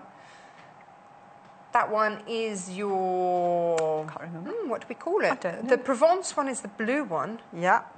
And that's a Vienna. Oh, Vienna. Vienna. Oh, pictures. Pictures, just look at pictures. Gallery time. Yes. Let's have a look at these. Yes. Oh, wow. Oh. Wow, look at those. Juliana's made the bag top left. Yeah. Oh, that's with the PU that we had off last hour. She said it's lovely to work. Christine made the bag bottom left. That's the Fashionista, Oversized Fashionista. Beautiful. Yeah, so she's got the book and she's got going. Karen has made the quilt. Wow. That's lovely. That's beautiful, isn't it? What a fabulous monotonal impact that is. And then Patricia, she's made a copy of A Window in the Lounge. Oh, nice. Thanks to our fabric and experience. Well, I think she's done a cracking job. But doesn't that top picture with that monochrome just make the point that we were just saying about greys being very modern and very, very, very what? Vogue, was it? On trend, whatever. On Vogue. On Vogue, that'll do. Thank you. Brilliant pictures. It's so nice to see what people have done. I mean, I get that in my classes all the time. They'll come in and they've finished projects and stuff like that. And you think back and you say, well, 12 months ago, how far you've come. Yeah, and we have such a range of viewer from the very, very starter, beginner. We had someone asking yesterday, how do I do, something really simple? Yeah. Because that's where we all have to start. Absolutely. And absolutely, I salute you. If we ever skip over anything and you go, well, hang on a minute, can we just rewind a little? Just messaged in, and we will answer. We will answer those questions. We will. But similarly, wow. Yes. Excellent. Really nice. Really nice. Thank you. So that's good. Are we sewing these together? What are we doing? We can do. We can indeed. I've got some stitched together there, but I can do a bit of stitching as well. Sian's message, she says, you're right, Tash. The cornerstone is the wedge-looking stone in an archway. Love, Sian. There you go. It's the thing that holds it all up, isn't it? So these are what hold our quilts together. And it's amazing, isn't it, when you get these terms, because, a cornerstone is going to be someone that, cornerstone of society. Oh, yes. It's amazing. It always amazes me with language that we use the same word in so many different contexts. Yeah. Oh, no. It's... OK. Right, so I've got here one ready. Of course I have. So I've got one of these strips sewn together, so we can tidy that one up. I'm being very tidy today, have you noticed? Yes. Good. OK, so with this then, we obviously want this to go on top of here, so that we can sew it, and that's exactly the natural thing that people would do, but I want to sew it from the opposite side. Why, Joy, why? Because I've got my points over this side where I've made my half square triangles. So if I sew from this side, I can see where those points are and make sure I'm not going to snip any off. Yeah? Okay. And to pin it, Yep. grab some pins here. I do it in a certain way. I'm going to pin these two joins here first, which are in the centre, and I'm just butting up, matching those little steps caused there. Hunt the pin. I was told yesterday I'd got OCD because my pin cushion had been used by somebody else. Uh-oh. And can you see how all your big pins are muddled up with the little pins? Well, how can you get the little pins out of the middle of all the big ones? So on my pin cushion, I've got all the big ones on one side. See, you're laughing at me. And all the little ones on the other side, and I can just get them out really easy. I have 2 pin cushions. So if she's watching, and I know she is. Oh, you messed up Joy's pin cushion. She's not happy. Oh, I made her tidy it up. I made her tidy it up. So get those big pins out and put them in the right place. Well, okay, so... Terrible. I was in a right... the thing is, you see, I was on holiday... A spade is a shovel with you, isn't it? Well, I was on holiday for the last couple of weeks, you see. So, of course, the first 2 days, you're firing on all 4 cylinders, aren't you? So nobody gets away with a thing. So they'll all be glad when I've got to the end of next week. I'll have settled down again then. So I've pinned those 2. Yeah. Then I'm going to pin this one. Oh, so you work from the centre out? On this particular one, because I want to make sure that these joins all match up first. Okay. And then I'm going to pop one in at the end as well. Okay. Now, with the best will in the world, when people are putting this together and you've got a lot of seams, you've only got to be a thread out here, a thread out there, and it's very easy for it not to match up. No, so fair enough. By getting all your reference points in place first... You see, I wouldn't have thought of pinning it like this. I'm glad I asked you to do it, because actually I wouldn't have done it like that. A lot of people just start here and go all the way down. No. Because if you've got to do any easing, which, you know, is a thing that we quite often do. That's a bent pin. Then by doing it this way, any easing is going to take place evenly across the whole length. Yeah. Because otherwise you end up and you get here and you've got half an inch left or something. Yeah, I know, how annoying. So by doing it this way, if that's, you know, needs a bit of easing, you've only got to ease it between those 2 pins and so on. So this one I can see is going to need a bit of easing, because if I just do that, we've got this sort of ruckle going on here. Yes. So if you just pinned it down, that's what would have happened. Yes, that would have then put everything, shunted everything out of place slightly, wouldn't it? So what I'm going to do is I'm going to put my 2 fingers on here and just ease it flat, and then I can grab that. Oh, so you spread it. I see. So rather than having 10 threads worth to ease here, I'm doing one here, one here, one here, one here, and you hardly notice it at all then. And that one as well is going to need to be eased. These are the top tips. This gets you out of a sticky situation at the end of a line, and so you don't have to unpick. Yeah. Oh, fab. Okay. So that's got the pinning done, and then if we stitch from this side, then we can see where these pointy bits are. Yes, so you get that perfect point. And try and make sure we don't. I'm going to leave you to sew that straight line. Okay. And I'm going to go and show all the fabric. Well, yeah, I mean... there's plenty of fabric to show. There is, plenty. Shall we start with the Tuscany bundle as it's on the screen, and because that is what Joy's using right this very moment immediately. So, 6.5 metres, a whopping 6.5 metres. You get your thread in there as well. You get 1 metre of your bright yellow. You get 1 metre of your vanilla linear. You get 1 metre of your azalea. You get 1 metre of your ebony. You get 1 metre of your peacock. Look at that, beautiful. And you get 1.5 metres, that is your backing fabric of your antique white. That's 57.45 for 6.5 metres of fabric. Woohoo! And we've seen how absolutely stunning that is. Now, the next one up. We haven't really looked at this one very much, but it's our Provence. Imagine sunflowers, if you will. It's that. So this is the most affordable, $49.95. Again, that's just down to which fabrics we've put in there. So still, again, 6.5 meters of fabric. You might be wanting to do this quilt. You might have another project in mind, but this might be the colour that you absolutely love. You've got a meter of Riviera. You've got a meter of your Sunshine Spot On. You've got a meter of your Cornflower. You've got a meter of your Bright Yellow. You've got a meter of your, I want to say Ocean. Nautical. Ocean or nautical, it's all sort of boaty, isn't it? And then you've got a meter and a half of your lemon there and your thread, $49.95 for under £50 for 6.5 meters of fabric. That is a lot, isn't it? Fab. And then the last one is the quilt that's been hanging behind us all morning. Here it is. Now, this is all in your linear fabrics. And you have got, let's see, you've got your metre and a half of Heron Grey. That is your backing. That one's your zinc. That one's your cream linear. You've got Tea Rose down here. You've got Lichen there. Producer Paul says he's liking that. So your Lichen. And then this one here is, I've forgotten what it's called. Oh, duck egg. There we go. Easy. So $65.95 for that. SIGC00. And again, a whopping 6.5 meters of fabric. Producer Paul says, check out your baskets. Because he doesn't want anyone disappointed. It's Sunday. No. He would hate for anybody to be disappointed have a disappointed on a Sunday. Or any other day, really, to be fair. But, you know, we're here today. We are here today. We've got day off tomorrow, so it's fine.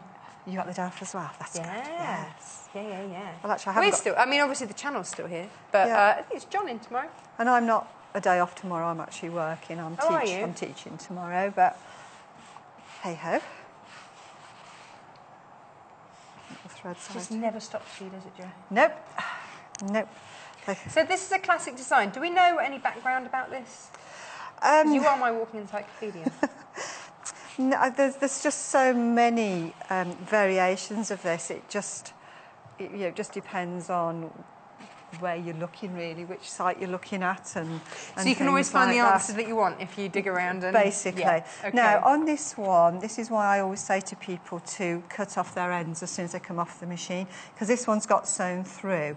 I can't pull it out. It's not a piece that's frayed off. It's actually a piece of thread that we've sewn with. So a lot of people just go along and cut that off. Yeah. No.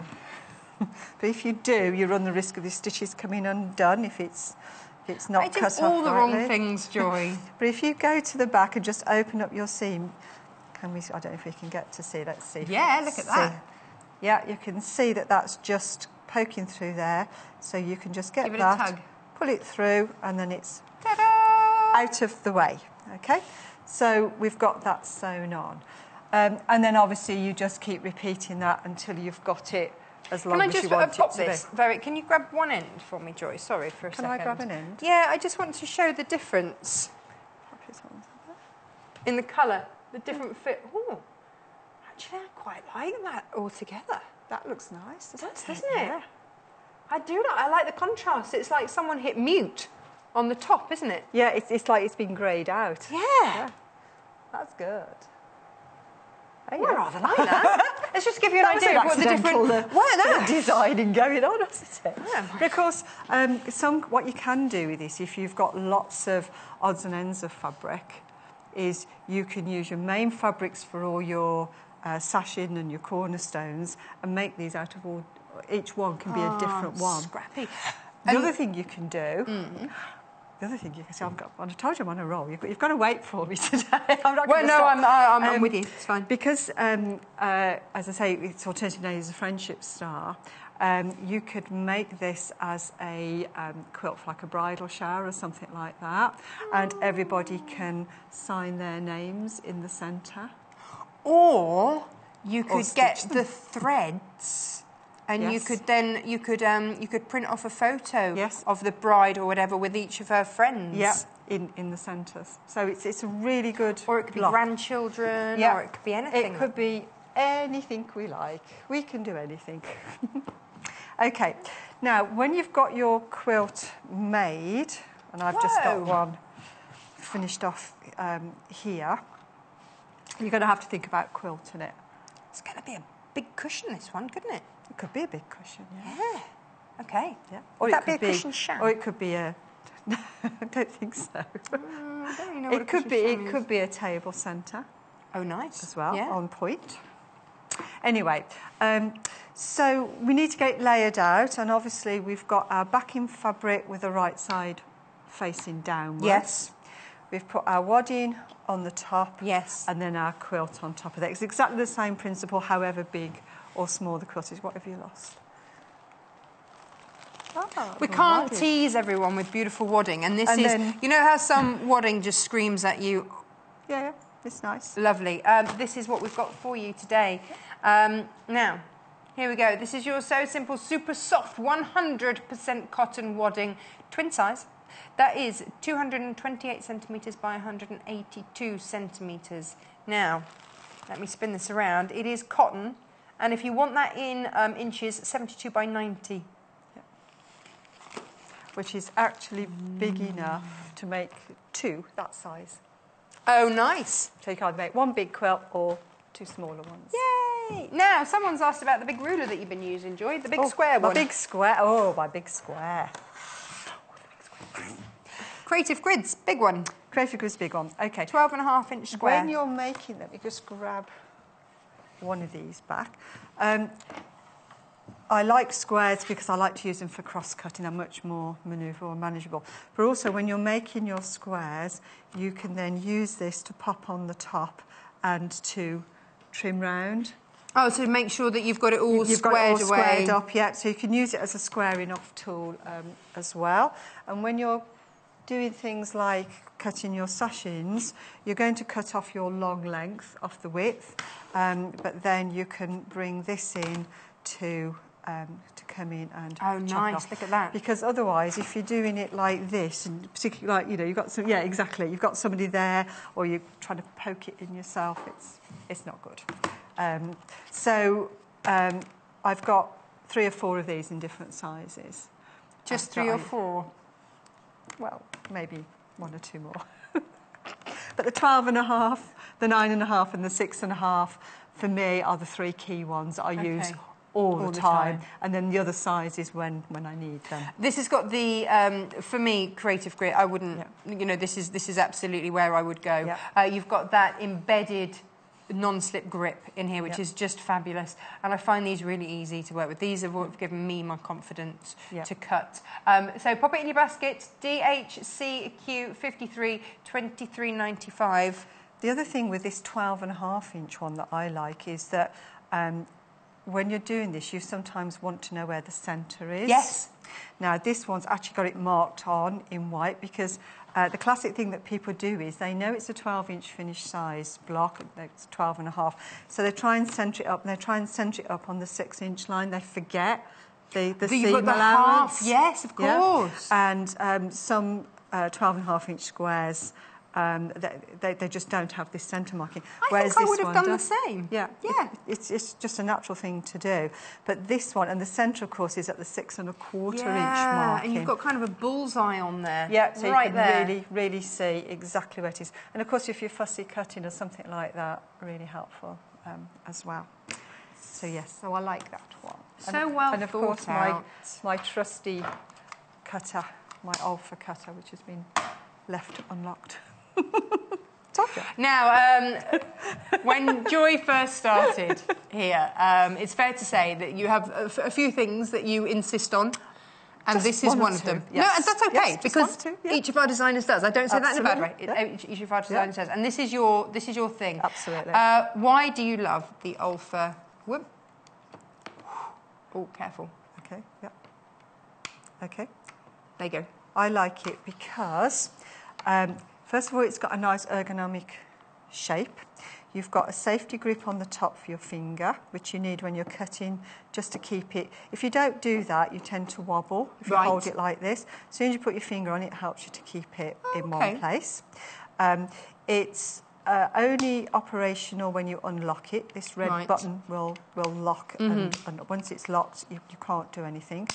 Unlocked, you squeeze it, and the blade will shoot out. So it means that should you drop it or be startled, Like that, it's safe? Yep, it's gone away completely. Because someone said in the summer, I don't know if it was you, someone said, well, you know, what if you're sewing in your flip-flops? Absolutely. And you drop it? Yeah, I have strong words with my ladies in the summer and say, please don't come in steel toe cap boots only, ladies. Well, not quite, but it can happen. Of course, can. Any accident can. It's going to happen. Absolutely. But also, if you lock the blade away, if you're carrying it in a bag or pushing it in a drawer, you don't accidentally release the blade when it's coming out. So that's why Joy loves that, and it's $24.95. I know. I had to go and get one. Worth it. Definitely worth it. Okay, So we've got this layered up. Now, a little word about cotton waddings. If you feel it's got a smooth side and a rough side. Was that a needle punch side? Has that been needle? Probably, yeah. It sort of, what it does, it brings the little slugs of the cotton come through. So you get a bobbly side and you get a smooth side.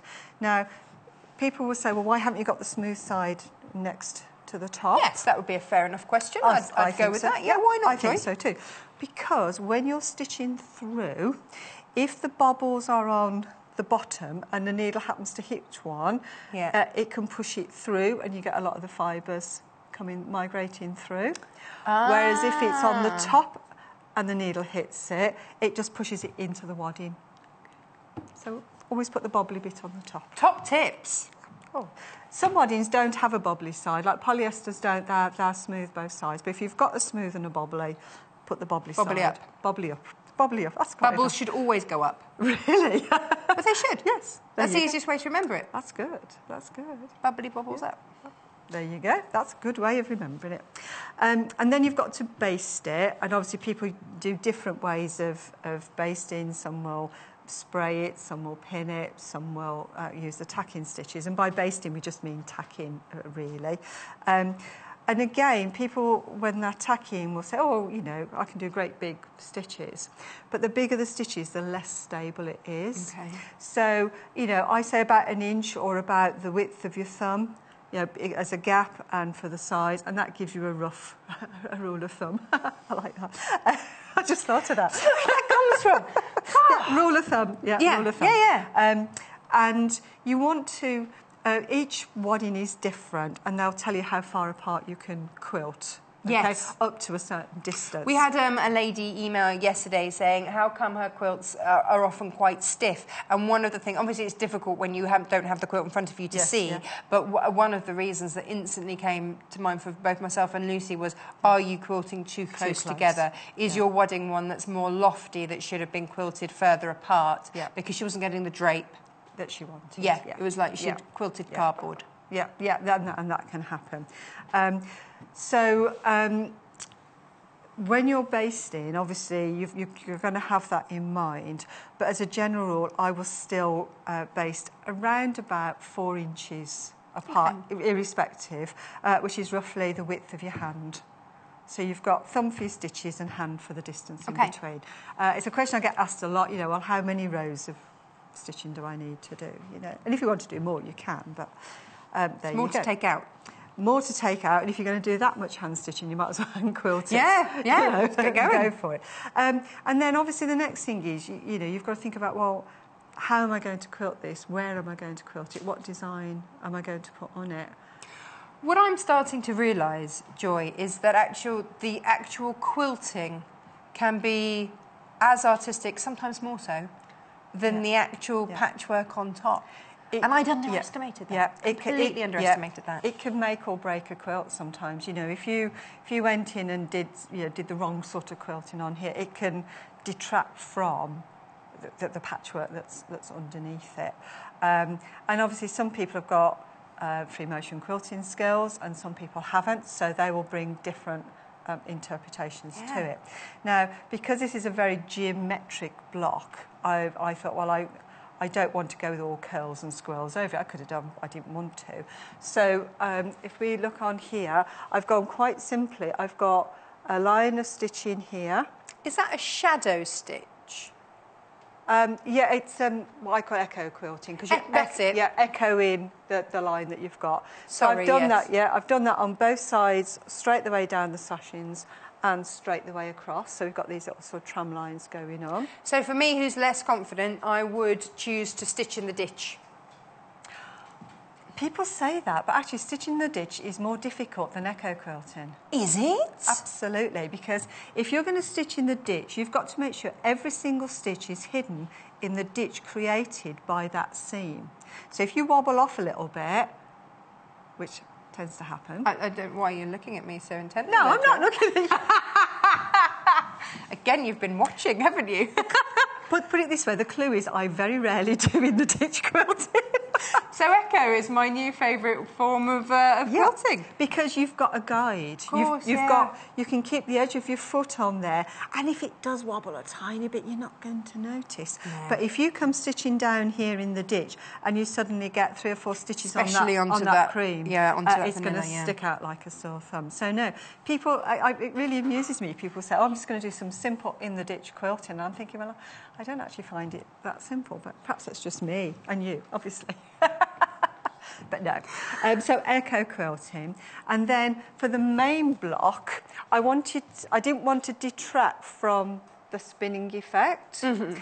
And I could have just echo quilted it again, but if I'd echo quilted it, I'll point with those, I'm going to start here, echo up here and come back to here, and then I've got 2 lots of ends to sew in, and then I've got to do the same on each one. You didn't want to do that, did you, Joy? No. So come on, what did you do? And it looks very arty how you did it. So what I've done is I've started in the point here. Yeah. I've found myself a place I want to get to up here, and you can put a little chalk dot or something there if you want to.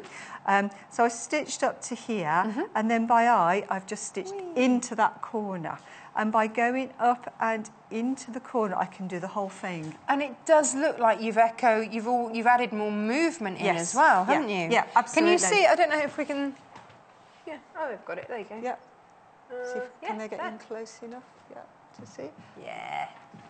Lovely. So then you've only got 2 sets of threads to... So you've just got your starting and your stopping place. Nice. And then in the centre, again, I've just echo quilted around the centre. I like. Just to keep it simple, straightforward. And of course, once it's quilted and it's like that, if you then think, well, actually, I'd quite like to do a bit more quilting, because again, you could echo sort of round into here, or do some squirrels, whatever you want to do. But, you know, once it's at this stage, it's stable enough for you to go back in and do more. You know, we do, they're out of stock at the moment, the Westerly grids. Westerly rulers, yeah. Rulers. Yeah, yeah. Could you imagine if you did sort of a floral quilt Absolutely in the middle of perfect, those? Wouldn't yeah. that be stunning? Yeah, this block really this kind of block really lends itself to Westerly rulers. Ooh. Because if you want to do the straight lines, you've got your straight lines. If you want to do your little rosette flower things in the squares, you've got them there. And if you want to do feathers up here, so if you're a more experienced quilter and you want to do the free motion, absolutely perfect. And if you're just starting on Westerlies, make yourself one of these up. You've got your long shapes, you've got your squares, you've got your heart. Lots to play with. And it really works well. When we were at Festival of Quilts, there was the most exquisite quilt that was just cream. It was quilted so beautifully, and that was the detail. Yeah. No other colour. Yeah, whole cloth quilt. Just amazing. Yeah. I mean, I'd take my hat if I was wearing one. I'd go and put one on to be able to take it off to the person that made it. Amazing. It's a different branch, if you like. People think of patchwork quilting as one thing, but patchwork has got many branches. You've got your straightforward piecing, you've got your foundation piecing, and so on.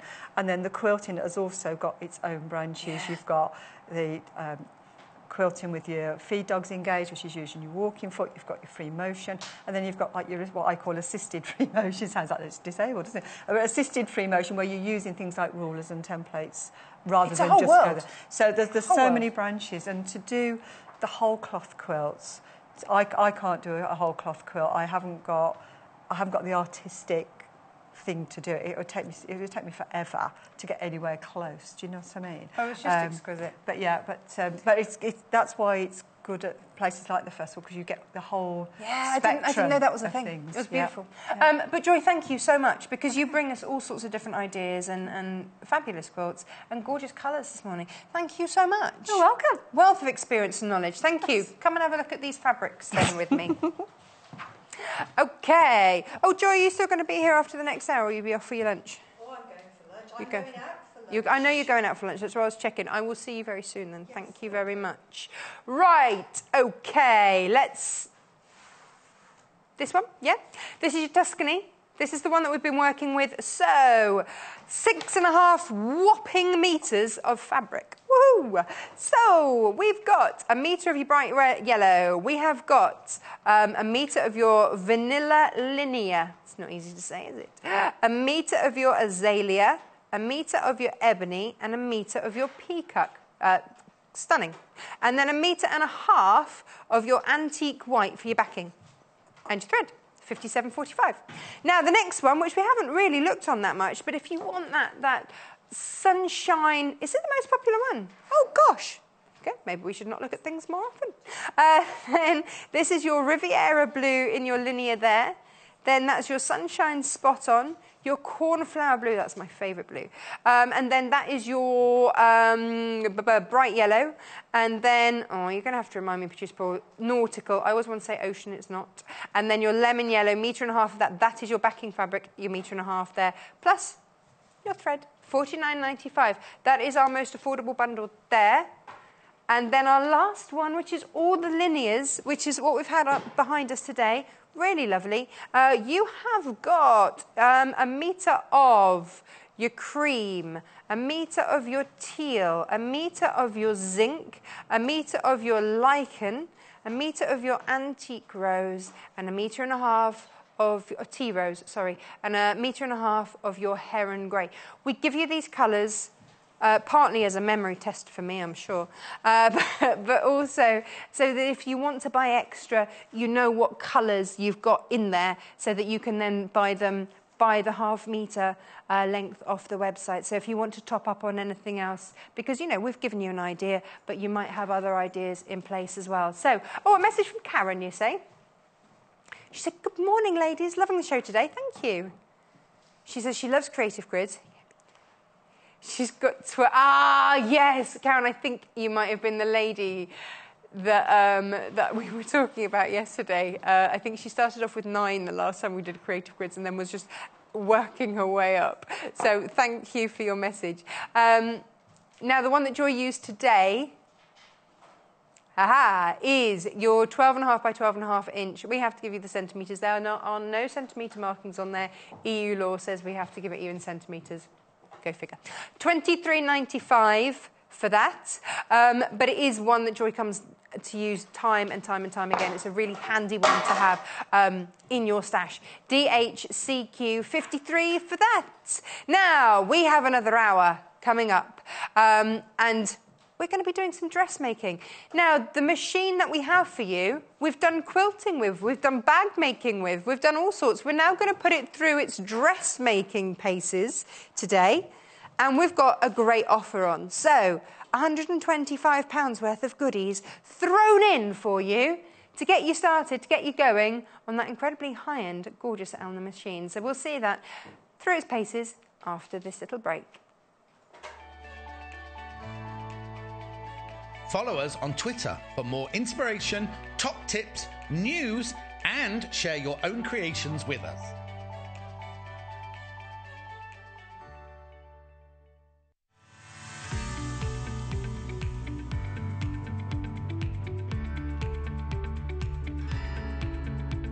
There are many different ways you can buy from us here at the Sewing Quarter.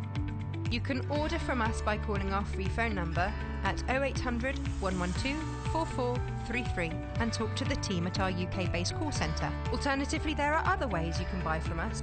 You can go online and shop through our website at www.sewingquarter.com. You can even watch the show there and shop as you go. You can check out as many times as you like throughout the day and only pay a small fee of £2.95 postage and packaging for the whole day.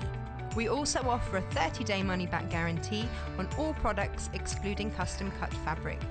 Our friendly UK-based team will help guide you through every step. Britain's favourite sewing show is coming to London and we'll be there with bells on.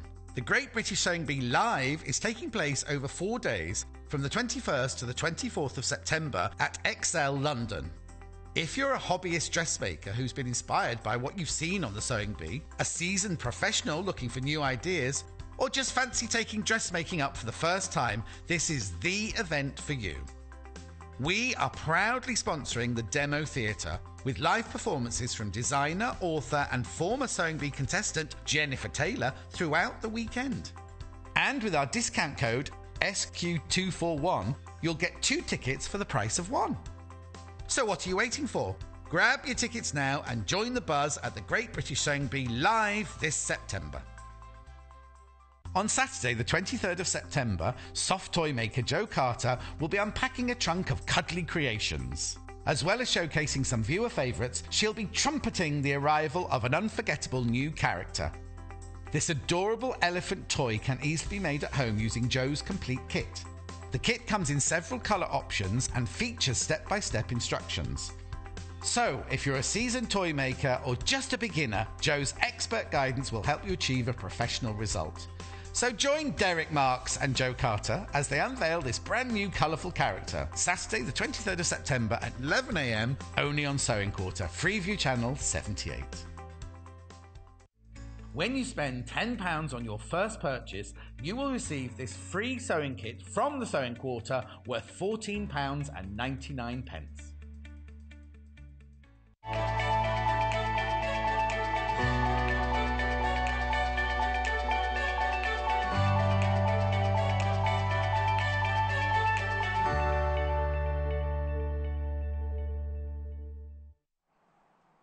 Hello, welcome back.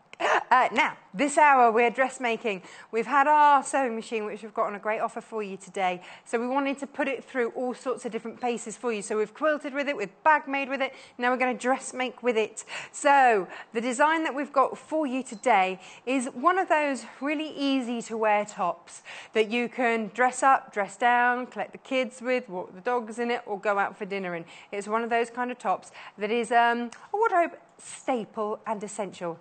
Here it is. There it is, beautiful. We've got 3 different options for you. So the first size is 20 to 24. Now, let me give you the sizes for that because it's just a number otherwise, isn't it? If you have a bust of 42 inches, a waist of 34 inches and hips of 44 inches or above, this is the packet for you, £7.95. That is your size 20 to 24.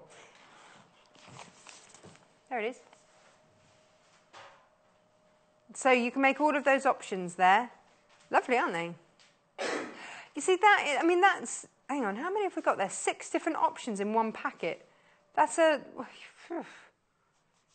great, isn't it? It's about £1.30 a pattern. Oh, nice. Now, the next size is your 14 to 18 size here. So if you are, let me just see, hang on, what we're going from 14. So if you're a 36-inch bust, 28-inch waist or 38-inch hip up to 40-inch bust, 32-inch waist and 42-inch hip, so one for you, £7.95. And anything where you are, let me see, 34-inch bust, 26.5-inch waist or 36-inch hip or smaller, that's the one for you.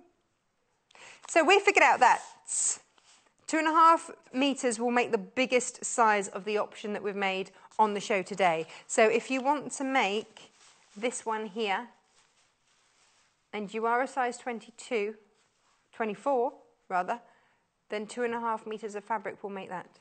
So let's look at some metres of fabric. Hurrah! We've got 4 different options for you here today. They're a linen look. Okay, so you get the that look of linen, but without having to iron it every 2 seconds.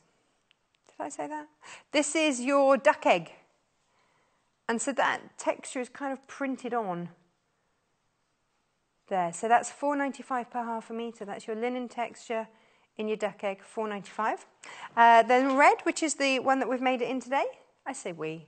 Amanda did it. It's all Amanda's fault. But this is your red, and it's a... that's my hair. It's a really rich red, isn't it? It's scrummy. £4.95 for your Macawa red linen texture. Now... this is the next one here. And this is this cream or ecru? What have we called it? There you go. Oh, linen, just linen. There you go, because it is just that linen texture. There we go. £4.95 again for that. All of these linen texture fabrics are all £4.95. And then we've got the slate here, which is here. That's your slate. That's a real smart colour, isn't it, that one? Like that. Very nice. £4.95 for your linen texture and slate. Now we also have, and you may have seen these on other shows, the sage. We made some trousers out of the sage the other day. It's very popular. It's lovely. So if you'd like the sage, that's £4.95 per half a metre. And then we've also got the navy as well. Now the navy has a lovely lustre to it, and it's because it's got that linen texture, it's got a bit of movement to it as well. It's not just a flat colour. So again, £4.95 per half a metre. They are our linen options, our linen texture options.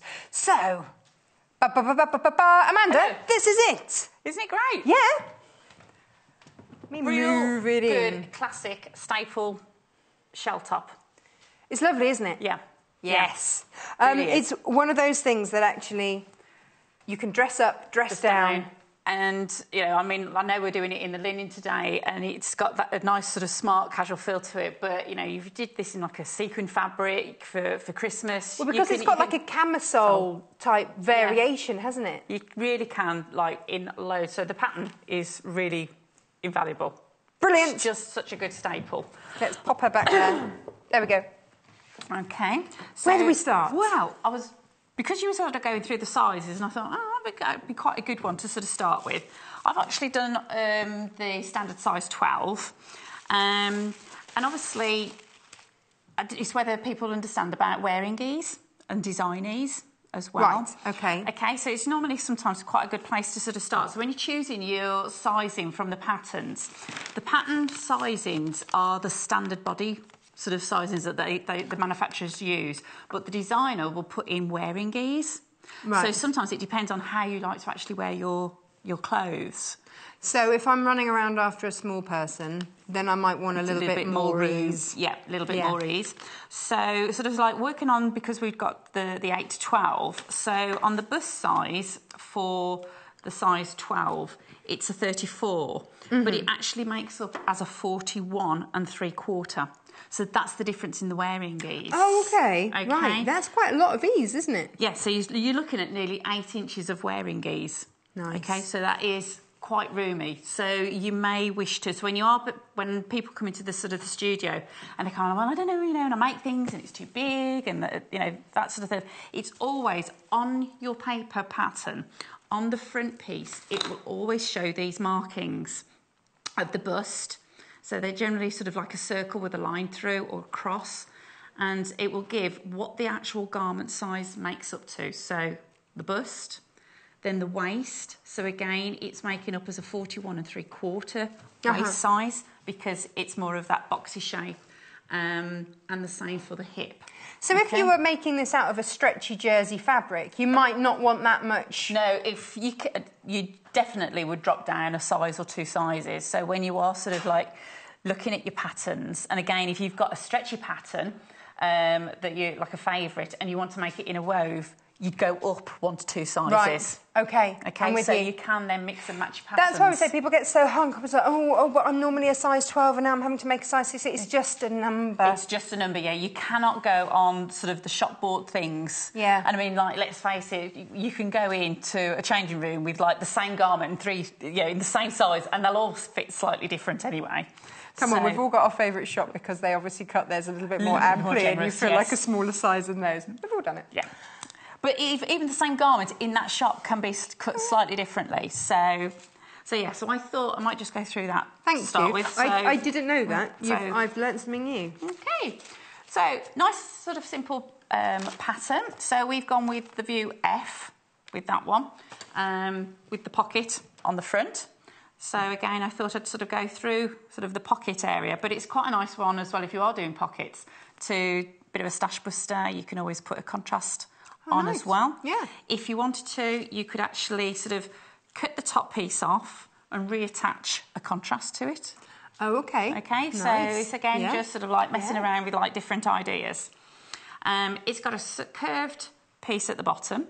So when we sort of like put a pocket together, I've actually, again, like I said in the last sort of session, I've interfaced it. I've just put a lightweight interfacing on it again, just to give it a little bit of crispness. So with bags we had the medium weight interfacing, and here a lighter weight. A lightweight one, because again, you certainly don't want anything too stiff on the breast pocket. So yeah, just to give that little bit of extra support and crispness through. Okay. So we've neatened off the top edge. Okay, I just sort of like tested that through because we're going to use the overlocker as well today, but obviously we're going to use the overlocking function to show this on the 730. So when you do your pocket, you actually flip right sides down. So you actually sort of bring the front down to start with. Okay. All right. And you just literally stitch down on your seam allowance that little area of the flap that comes down.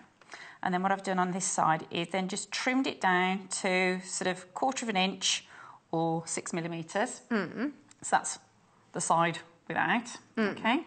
And then you can then always like fold that back, flip that through. Do you need to trim that one? I can trim this one down. Back. So just take that through. Okay. Now, hang on. Let's see this, because this is a nice little natty trick where you put it to one side. I could always sort of take it through, so that seam allowance is actually going to support itself, and then fold it back on its there. If you've got a little point turner or the little seam gauge. I'd never thought of that for poking out. It's just what a nice great idea. Square. So you can use any of the corners. Okay. And then you've got a nice crisp top. Lovely. Okay. Really lovely. And then you can then do some top stitching. Oh, should you wish? The top, if you wish to. Anne May says, "Good morning, ladies. This linen texture fabric really is beautiful. In fact, I think it's too beautiful to use." Use it. Yeah, well, part of your stash. Everybody has a stash, and there's always a third to stroke. Yes. A third to admire, and a third to sew with. Yes. Yeah, that's fair enough. Yeah. And for that project of you never know when. Yes. The duck egg is the most popular. It's a very flattering colour, the duck egg. It's beautiful. I think most skin tones can wear the duck egg. You know, there are some where you just go, oh, yeah. As a blonde, I can't wear that. Yellows, out for me. But this is definitely a colour that I can wear, and brunettes look lovely in it as well. Yeah. But then if you've got sort of silver grey hair... really brings out that skin tones superbly. Now, various different sizes here, $7.95 for the 20 to 24, but just check online that you're getting the correct sizing. Or message us and I'll let you know. Yeah, this is as easy as that. So if I pop that... So the maximum that you need here is 2.5 metres, and again, that's due to the width, selvage to selvage, of the fabric. Yep. Yeah. Okay, so to get sort of nice, even curves... You've got a trick for everything, haven't you? Okay, so I took the pattern piece and then I just marked off my seam allowance, trimmed it down, a little bit of aluminium foil, insert in. I've done a little bit of basting stitching just around the edge, but then if you then push that in and then press up to it, you get, because you're actually trying to press in and you've got these sort of creases. Yeah. Yeah. Okay. With having that template, you get a nice curve around the edge. Do you then iron that or press that? Yeah, just press that into place. And so the tin foil reflects back and gives you that crisper finish. A natty little trick. It's like Blue Peter. Isn't it just? Yes. Okay. And then you then can sew it into position. Ah, excellent. The next little tip is I generally, whether they can sort of see it on this one, there's a double row of stitching. Let's wheel her in. Come on, love. In you come. Okay, so a double row of stitching through. And always do the first row in at about 1/4 of an inch seam allowance. And that's the one that will really anchor it into place. She's got a bit of fluff. Okay, and then you can then go on the edge. So I generally... So you do the inner one first? Yes. Okay. Yeah. Because if you're trying to sort of put it right on that edge, the fabric, it can move that little bit, but if you anchor it into place with your 1/4 inch, so you could use your 1/4 inch foot, okay, going through.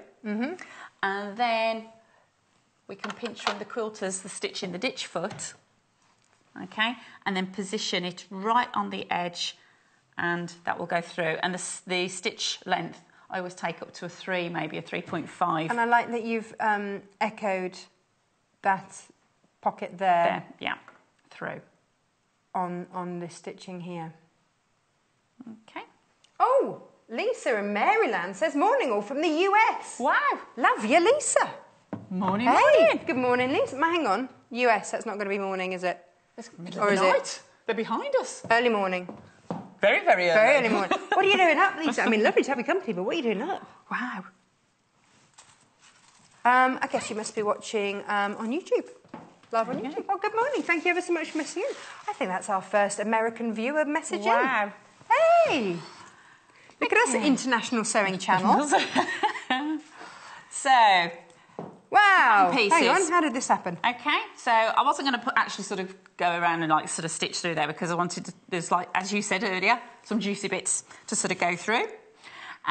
So, pattern pieces, you've got the front, the back, the sleeves and the pocket and the binding round. So there's not many pattern pieces to it. I've already joined the shoulders. Okay, and look, that's just a 1.5 centimetre seam allowance. Seam allowance. Yeah, your regular seam allowance. So most dressing making patterns will always have that 5/8, 1.5 centimetre seam allowances. And that's because then we've got that little bit of leeway to do alterations as well if you want to. Right. Is that why it's so wide? Yeah.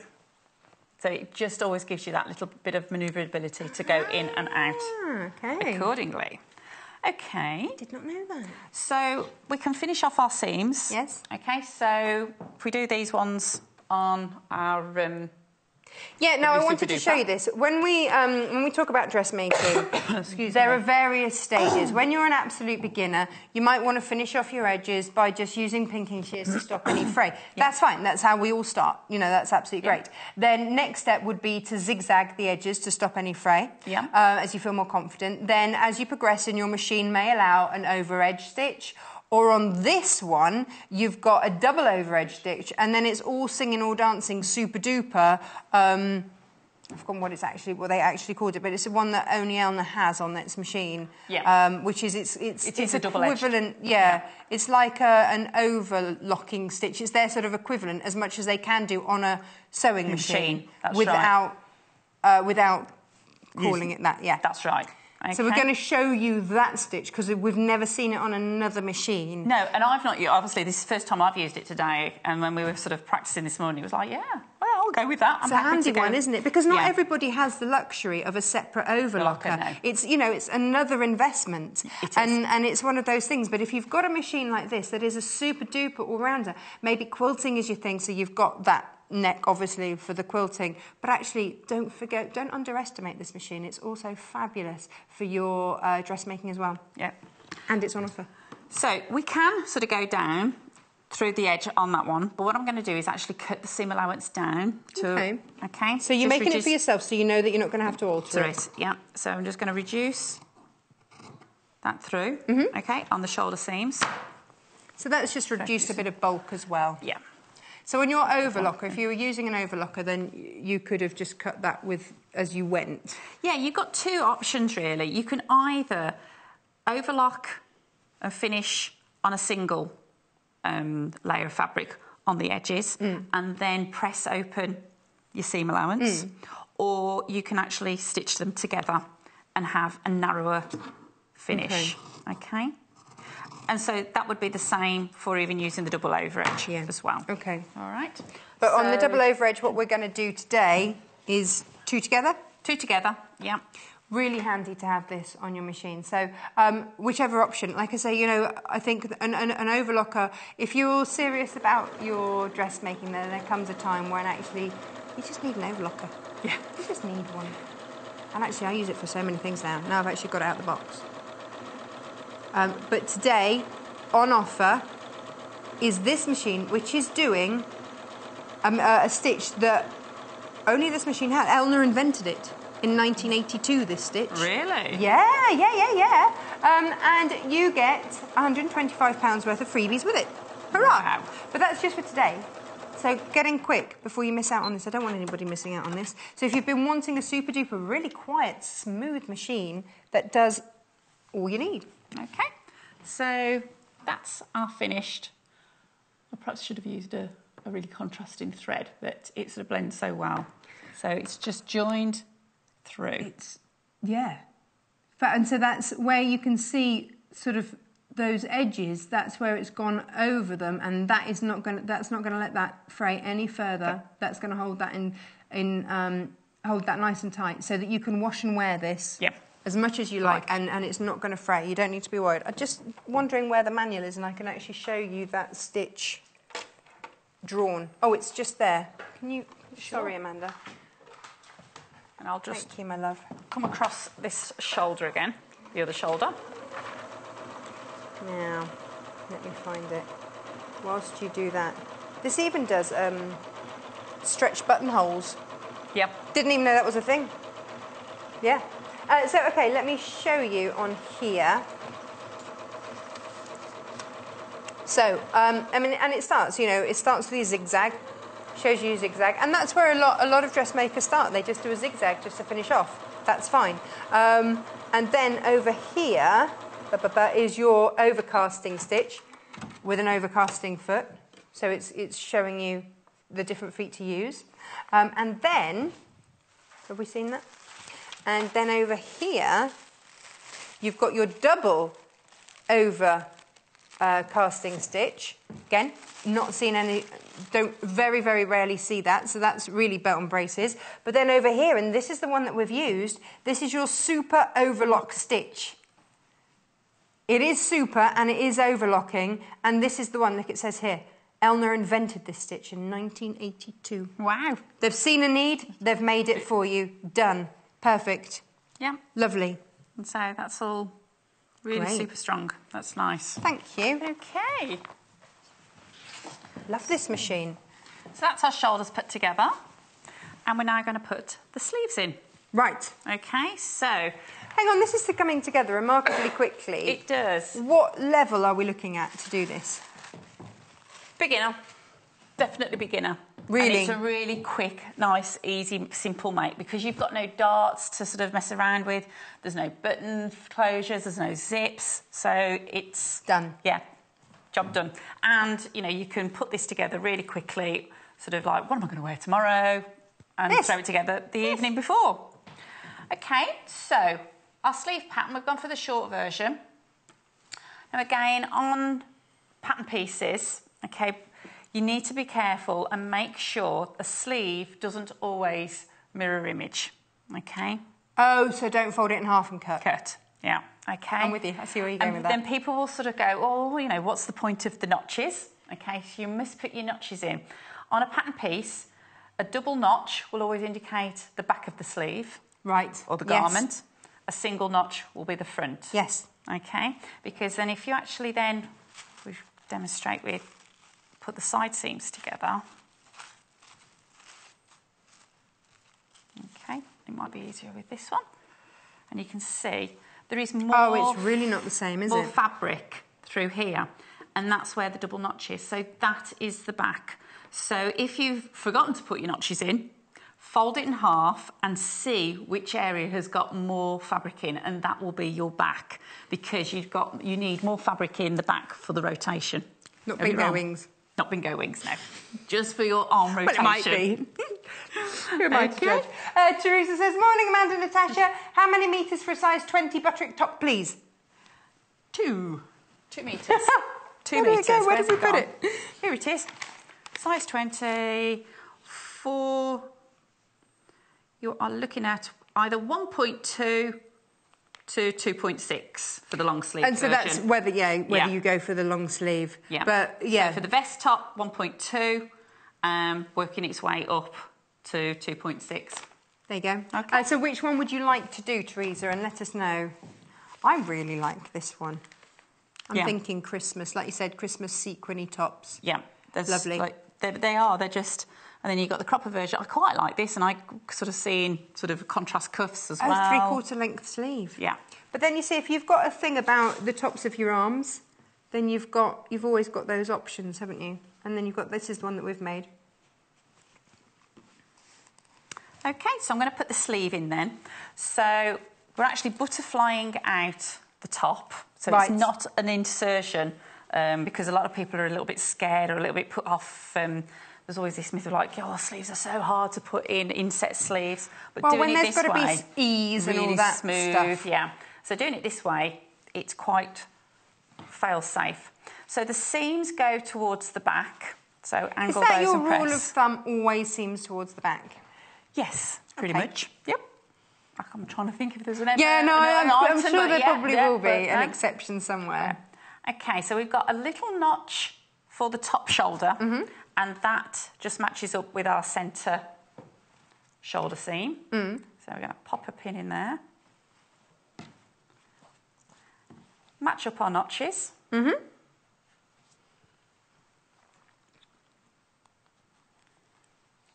then just start matching up our raw edges. So we're just literally going to be sewing across from one underarm, across the top of the shoulder. So where you've got sort of more fabric there on the sleeve than you have at the edge, Yeah. what do you do about that? You're just easing it in. Okay, It is just an ease. an easy solution. Or a little bit of brute force. Well, whatever works. Okay. So you will have a little bit of extra fabric, but it's pinning. Don't be afraid to use your pins. And you're pinning actually on that seam line. So the ease goes above that seam allowance, where you've got a little bit of sort of waffle. Because sometimes you can sort of do your fabric, sort of pull it into an arch, can't you? Yes. To take up some of that ease. Yeah, that's right. Which is what we're doing there. As I say, don't be afraid to use plenty of pins. And that's why I tend to put mine vertically, so you can get more pins in. Right, I'm with you. And then you can sew closer up to them before you have to remove. But you see, this is why you go from the centre point out, isn't it? It's like with the quilt that Joy was just showing us. She said, if there is any kind of error, even by a few threads that's on each block, then you're amplified by the time that you get to the end. Yeah. Whereas if you go from the centre point, then you can just, like you say, you can ease it. Emphasis on the ease, not the brute force. Oh, come on!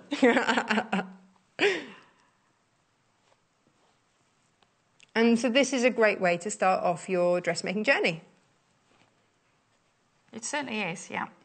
There we go. So that's In going whichever of quite the nicely. colours that you like, and we'll recap those colours in just one moment.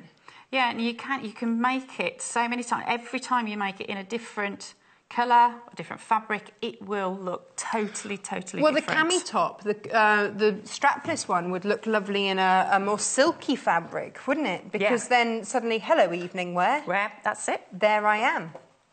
Okay, so should I on that one? So, 1.5 cm seam allowance. So just lining that up, pin cushion at the ready, and off we go. Yeah, so just taking the pins out as you go. Yeah. And just always sort of like running my finger across the top. So if you feel that there is just a little bit of a wrinkle, just adjust it underneath till you feel that it's nice and smooth. Because if you feel a wrinkle and you sew on a wrinkle, you're going to have a pucker.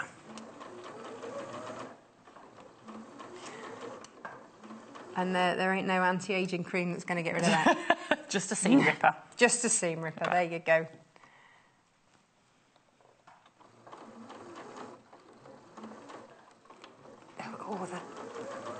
I'm kind of mesmerised by it, but I'm going to go and show you the fabrics. Okay.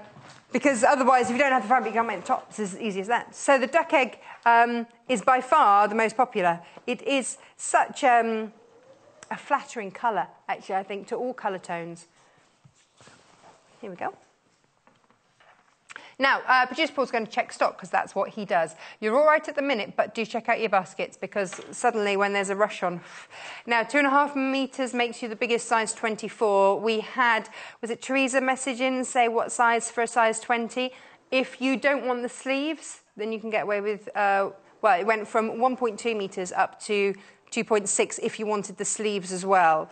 So, again, if you've got any questions like that, please... do message in. Get back up there, thread. There we go. So that's your duck egg, and again, just £4.95 per half a metre there. Now, the next one, let's go in order, is your red.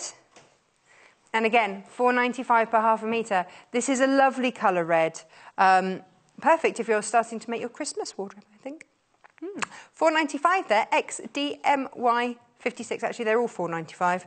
They're all really affordable today. Per half a metre. Now, next up is just your linen. Linen, linen, linen. So if you're after that fresh linen look, here it is. £4.95 again. There it is. But you can really see, can't you, that texture that it's got on there. Now, Anne May said that it was too beautiful to use. Use it. You can always get more. This is Producer Paul's favourite. So this is your slate. Just really smart. And actually, I think this would lend itself to maybe a contrasting stitch or something like that. It'd be really lovely. So that's your slate, £4.95, DFMY20. There you go. We've got 3 different sizes for the patterns. So, let's start with the 20 to 24. So, size 20 is a 42-inch bust, a 34-inch waist, or a 44-inch hip upwards. Grab that one, £7.95. If you are 36-inch bust, 28-inch waist, or a 38-inch hip, then go for the 14 to 18. So that's those sizes upwards. Get that one.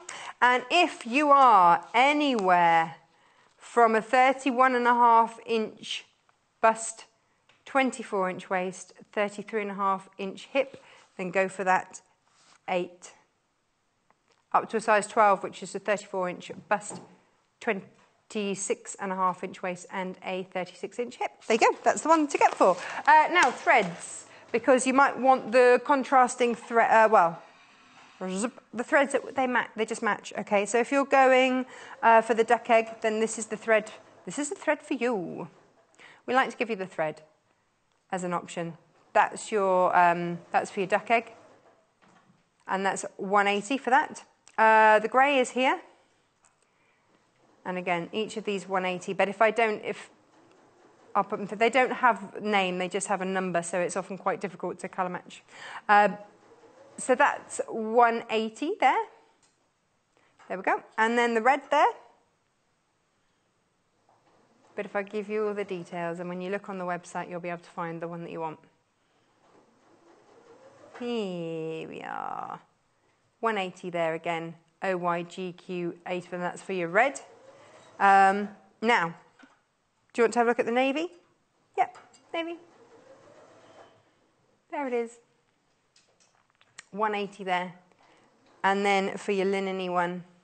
And once we've run them through the system, then you've got them on the website there just for you to pick whichever colour you need to match with your linen fabric. There you go. OSGQ85. Hurrah! Now, over here we've got some buttons. It's always good to embellish. Producer Paul wants one on the pocket. Now, last week, was it Tuesday or Wednesday? Well, no, this week, wasn't it? Was it Wednesday? we had Jennifer Mills in, and she'd made a top that had these buttons on, and it was beautiful. So it was Tuesday, wasn't it? Yeah, it was Tuesday, not Wednesday. But these are your diamond effect buttons, $1.95. Lots of you going crazy for those. But if you were working and you didn't actually get to see them, then they are the diamond effect buttons that we had, which were just very pretty. Maybe you just want a little bit of discreet sparkle. Everyone Who should doesn't have like a little bit of sparkle? Yeah. So Producer Paul wants that on the duck egg. But there's another one that I think would look pretty on the duck egg. Now, this is your silver transparent glitter button, $1.95. You get 6 of those. I think these would look nice. Oh, yes. Yeah. You could put them just on the arm, Yeah. on the pocket. On the pocket. You could even just put a sort of 3 going down the front if you wanted to. Yeah. Like you say, to embellish. Gives you 7 there. Oh, this one just wants to play already. Get back on there, button. Ah, these are the black ones. Sneaky, cheeky one. There you go. They are. They want to just leap on there, don't they? This is your black button. Just really handy to have in your stash, aren't they? $1.95. Now, okay. If you're using buttons, the seam's right. And actually, you used this, didn't you, really easily, just to poke out your pocket. So, yeah, multi-purpose. It is multi-purpose. It's fab because it's got all of those, all the measurements that you need. So whether you're mitering corners or you're just trying to mark off corners, but if you're putting in buttons, then you can mark off your button measurements there with that. $10.95, recommended by seamstresses everywhere. We have them. You have them. Yeah, you love them. We do use them. Yeah, totally. Okay. Oh, this is already taking shape. Okay, so starting to look, like a shirt. So I've put both the sleeves in. So you should have a nice sort of smooth edge. Obviously, you'd press that on the ham. Oh, ham. There we go. And then because of the curve that we're going through, we would reduce the seam allowance down. Right. Okay, so again, pink and sheared, or trim it down, use your double edge, or we can use the overlocker. Okay. Okay. So I generally, again, once you've sort of fitted and you know that you're away, I generally do narrow seams and use the blade to slice off the excess. Okay, so I've got it set up on 1 needle, 3 threads, because that is for finishing. We don't need the 4 threads, 2 needles, because that's for construction. Okay, All I didn't know that. Yeah. Right. You've then got on, I don't know whether the camera can get right in, on the front of the presser foot, on the toe, there's 2 little notches, and they are lined up with the needle positions. Yes. Okay. So if we put our row of stitching on the left-hand notch where we have not got a needle, okay, we know then the row of stitching is going to come right in nice and close to that line of stitching. Yeah. Okay. Now, does it matter if you use the 2 needle? It doesn't. It just means you'll end up with a slightly wider finish of overlocking, and you're just adding a little bit of bulk. That's all. So you could, I mean, let's face it, if we can all lose a ½ an inch off our digits, no one's going to mind, are they? So I'm just, when we're going through a curve, I'm just holding, making sure my thumb is underneath and just making sure that it's nice and smooth, that it's not getting anything caught. Okay. We have this overlocker for you. It's £449. We wanted to bring you both machines today. So, because I'm very aware that sometimes you just get to that stage where you just need... You just go, I'm going to go for it. Yeah. And I mean, I did, because I was on Monday with John, and we did a session on the overlockers. And it's such a game changer. It's what got me into dressmaking for myself. Because when I had to go on one, it was like, yeah. That'll do. And my wardrobe has come flat packed ever since. Well, this is it. I mean, you made this, didn't you? Beautiful. I did, yeah. So every day you come in wearing something, another little Amanda creation, and it just looks fab. So gently round here. Yeah, just. And then we chain off.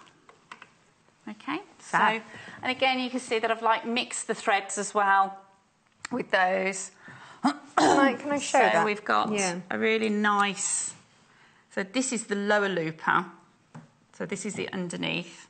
Right. And then the top of it is more blended because I use the paler colour. And then you'll stitch through. So you've got a really small, delicate... Oh, no, very nice. Yeah, that's not adding seam any allowance. bulk, is it? Yeah. But it also means that it's never going to fray. You can wash and wear, wash and wear. Yeah. Fabulous. But for construction, you'd have that. You'd have twin needles and four threads. What needles do they take? Do you just use universal normal needles? No, they are overlocking needles. And do overlockers generally, once you've got an overlocking needle, do you generally just you can intermix? Yeah, you need. They don't. You know, it's not like if you've got an Elna overlocker, you've got to only use Elna needles. You can get universal to a degree. You need to check what model you're using, and there are about like 8 or 9 different ranges that will fit different machines. Okay. So you do need to sort of double check on those. It's just I might have snapped a needle. Okay. People do sort of say, "Oh, can you use normal sewing needles in?" The rule of thumb is no. Right. However, if you've sort of way, I'm not advocating it, but yes, if you're stuck and you've got to get something made for the next day, and you don't have anything else. I have used a normal needle. If you can get away with it, fine. But I would not use it wholeheartedly. For preference, no. Yeah. Out of dire needs. Yes. It has been known. Yeah. But yes. So your overlock of £449. It's by Elna. This is one that you really rate, isn't it? Oh, yeah. It is.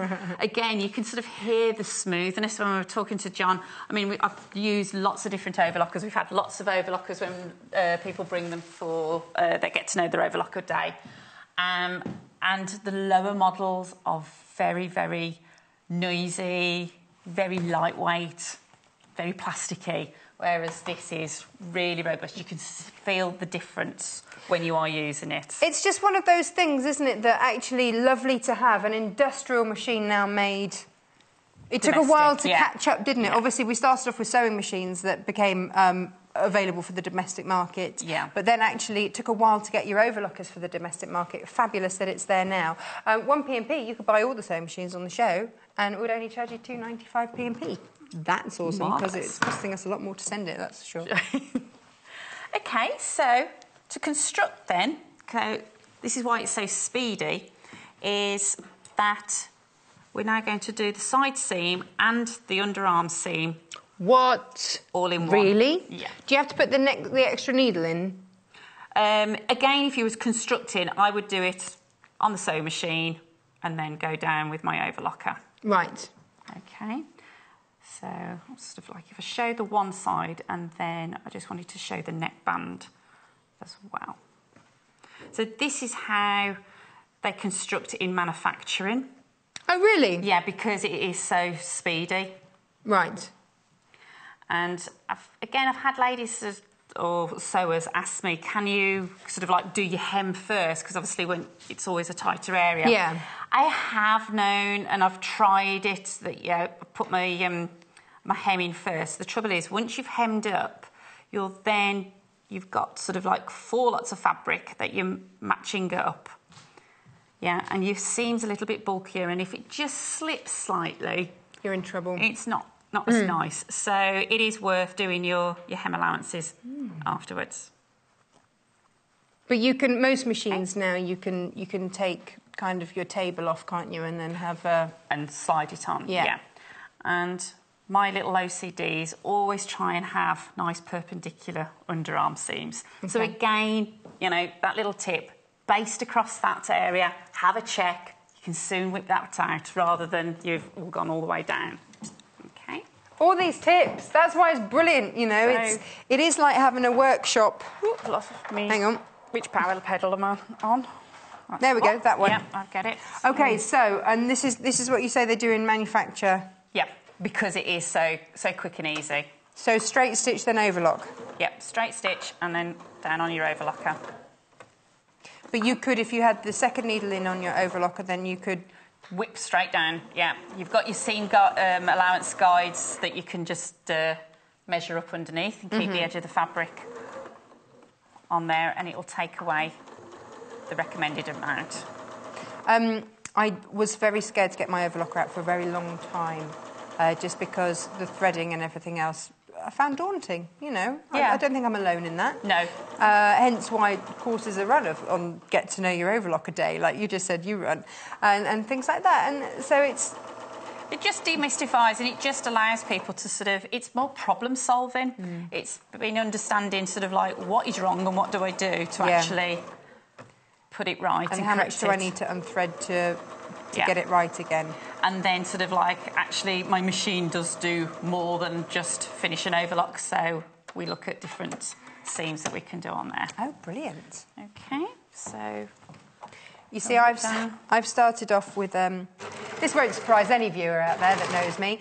I've started off doing dog beds with them because, you know, things that are going to be washed. Yeah, it's ideal. Many times. Again, it just then allows you to build that confidence using your machine. Oh, you are quick. Look at you. You're like a sewing, whirling dervish. But that's why they are so brilliant, because they are just so quick. Yeah. They're just... Okay, so there we are. So we have one done. nice seam, all completely finished through. And that is, hang on, let me just show that again. That is beautifully finished. Yeah. And so it's a really nice, tiny little baby hem. It's not going to sort of rub, pucker. If you're getting looping that's not on that top, is it a tension thing? No, it generally tends to be, if you've got it in your manufacturer's sort of setting, your normal neutral setting, if you've got loops hanging off, it's the stitch width. Oh, okay. Yeah, it's the stitch width which you alter with your lower blade. Right. Okay, so if it's overhanging out, it means that your stitch width is too narrow. Okay. And you need to push it out to the right a little bit. Okay, so... Excellent. Oh, look at this. This is the attention to detail that makes it that bit professional, doesn't it? And that's underneath. You're not even going to see that unless you're doing some stretching, dance moves. But it's those little bits Mopping that your brow. I do sort of like get a little bit OCD over. So when sort of... We've all got that thing that we... And like my sewers, they sort of go, yeah, it's silly. And they always say, you always know when you're going to say unpick it because your head goes to one side. Really? They go, okay. Right, so we're going to put the neckband on. Okay, so the neckband is cut on the bias. So the grain line goes at 45 degree angles to your selvage edge. Yes. Okay, so that strip is then sewn together by the short edges. Okay, I've trimmed those down, folded in half then, and then just pressed all the way around. Right. I've then quarter pointed it. You have got notches. Okay, and I do sort of go, yeah, your notches are important, but when we're putting a neckband on, I do tend to gloss over those. We quarter point it, so we use the seam as our 1 point, fold it in half, put a pin at the one end, place those 2 points together, and put a pin either end at the quarter point. Okay. All right. Quarter pointing. Good. So we're going to do the same on our top. So we are going to find the centre back. Okay. Back to sport again, aren't we? We're what? Centre back. Centre back. There we go. Yeah. Centre front. Right. I was always now, goal attack. Yeah, I was going to say netball, I bet. Yeah, being lovely and tall. Goal me attack, too. Goal defence, yeah. Yes, or goalkeeper. Oh, you're tall, you're something going in. Yeah. Oh, I can't jump that high, actually. Okay, so we then need to find the quarter points. The quarter points will not be your shoulder seams. Oh. Okay, it's a real rookie error that a lot of people make. Yeah, I'd have thought that. Because your front is going to be a lot longer, okay, from shoulder forward, because it's lower than what it is across the back. So your quarter points will always be forward of the shoulders. So you haven't done it wrong, because that would have been, I've been thinking, oh, no, I've done that wrong. Yeah, and then when you try to match them up, you're still going, well, I've got a bit of excess here, and this just isn't sort of stretching into place. So we match them up, and we match raw edges together. She's clever. But there's a little bit. Producer Paul says, check out your baskets because anything in there is only yours once you check out your baskets. 1 P&P per day, which is lovely. Just £2.95 per day. I paid more for that in parking the other day. £7 to park my car for a couple of hours. What on earth is going on there? How very rude. How very rude. So, yeah. Okay, so we've got our 4 quarter points, and we're just going to match those up. Excellent. So the back seam, put on the back centrepiece. Yeah. Yep.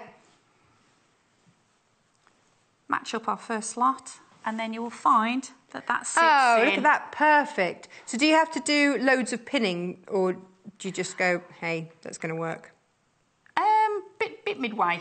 I'll sort of put probably 2 pins in each sort of section. Okay. Can't believe how speedy you are. You really can make this in an afternoon. You can whip this up, and once sort of like your pattern's cut out and you know the fit and things like that, yeah, you can just knock these up so quickly. And with, hang on, 1, 2, 3, 4, 5, 6 different designs. One for every day of the week, virtually. Yeah. And then pyjama day on Sunday. Yeah. Yeah. No pictures, please. No paparazzi. Okay. Why aren't models allowed to smile? Do you look What a is bit it? serious about yeah. It's like when you see them on the catwalk. They look ever so serious. Sultry. Yeah. Okay, so we're all pinned in place. Nice. Okay, start at the centre back. What seam allowance are we on here? 5/8 again. 5/8. So that's 1.5 centimetres. Yeah. Would you? Oh, you don't need to take off the. You can if you wish to. I haven't. It's only because I tend to get myself in a bit of a tangle and then end up sewing the top bit to the bottom bit that I haven't meant to. Yeah. Whereas you can if it's safely underneath, tucked away. But you're a pro, you know what you're doing. Well, sometimes I'm just a bit lazy.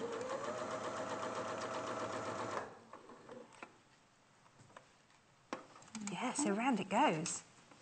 So this has come together before our very eyes. Ridiculously quick. Yeah. Now, if you didn't want to, hang on. I'm just trying to think. So that's your neck facing. Is that right? So that's then going to tuck under. We're going to roll her attach in. it. It's going to roll her attach in. Yeah, that's what we're doing.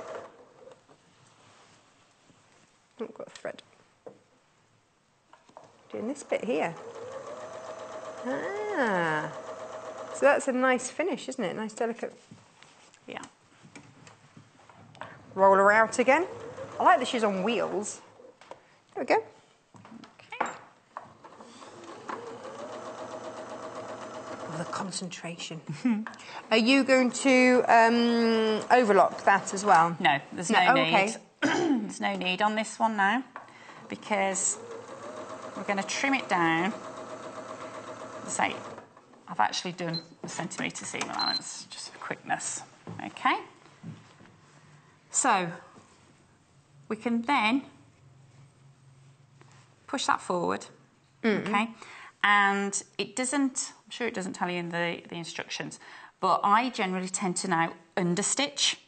Okay. So that's where it's very, very close. Close, yeah. So again, whether we've got the stitch in the ditch foot. Oh, you've got 3 minutes. Yeah. Less than 3 minutes. Okay, so a stitch in the ditch foot that we pinched from the quilters. That will sit into the seam allowance. Okay. And we then just position the needle to sit to the side. And so we're just going to be stitching about 2 to 3 millimetres away from that seam line through all layers. Okay? All layers? All layers. All the seam, all the actual body piece comes forward.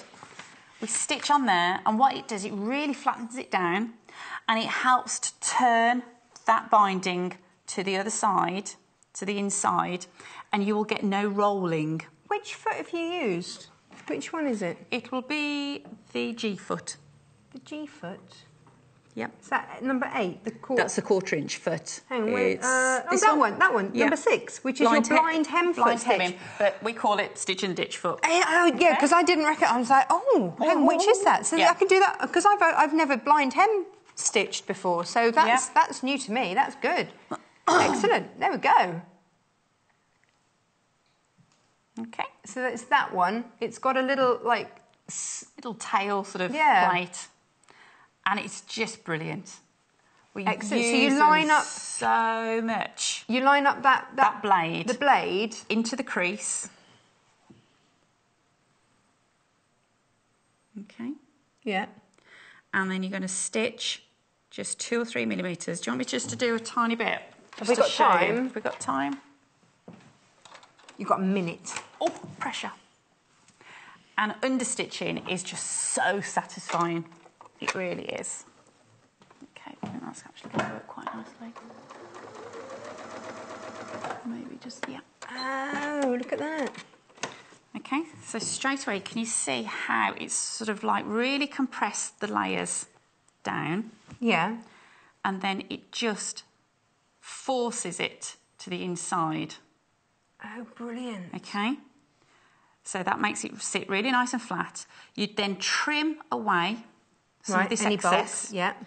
That's going to sit nice and flat, and then you just then, again, use that edge foot to keep a nice sort of... Nice. The blade against the edge. You can then stitch through, and that's what gives you I've never seen that done like that before. Finish through there. Oh, you're a wealth of knowledge, Amanda. Thank you so much. We're out of time. No problem. Wow, I hope you've learned. I've learned so much today with both of our guests. Thank you so much indeed. Thank you. When are you back? A week on Monday. Excellent. Right. Christmas Fabulous. Thank you very much indeed. Now, come with me. Let me show you the rest of these fabrics. Oh, yes. Great morning. So, let's start off with the slate. Here we go. This is producer Paul's favourite. And here it is. You can really see, can't you, that texture there, that linen texture there. $4.95 for the slate.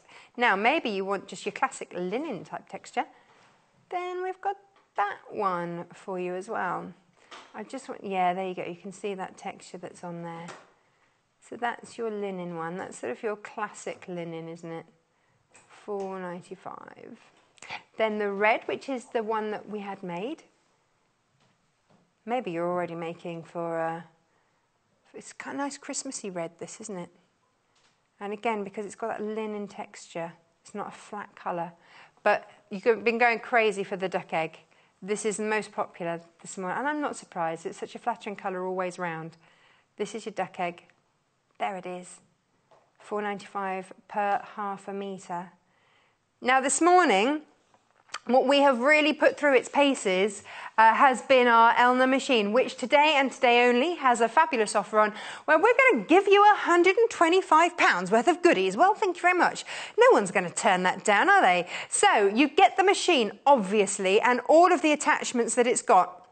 Remember, we looked at that wardrobe with all the feet in, the different plate for the different sewing. All of that in there, 120 stitches. This is an all singing, all dancing machine. Perfect for your quilting. It's got that much wider neck for your quilting. But as we've seen today, actually brilliant for your craft sewing and also for your dressmaking.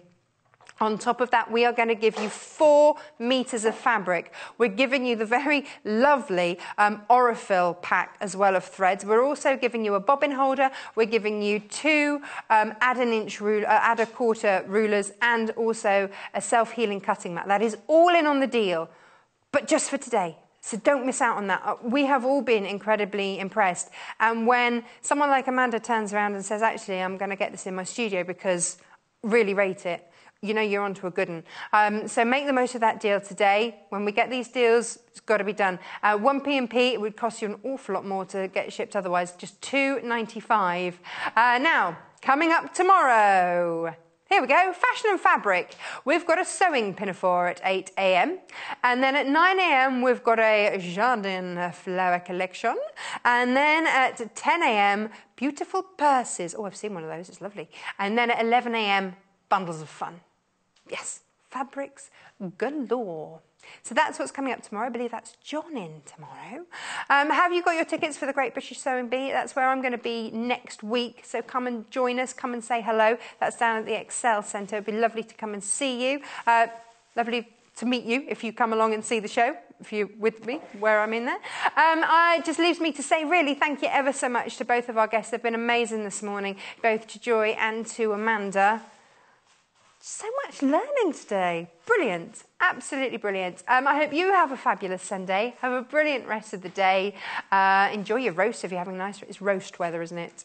And I will see you next week. So have a lovely rest of the day. See you soon. Bye-bye. Follow us on Instagram. Search for our Sewing Quarter page and follow us to get our latest posts.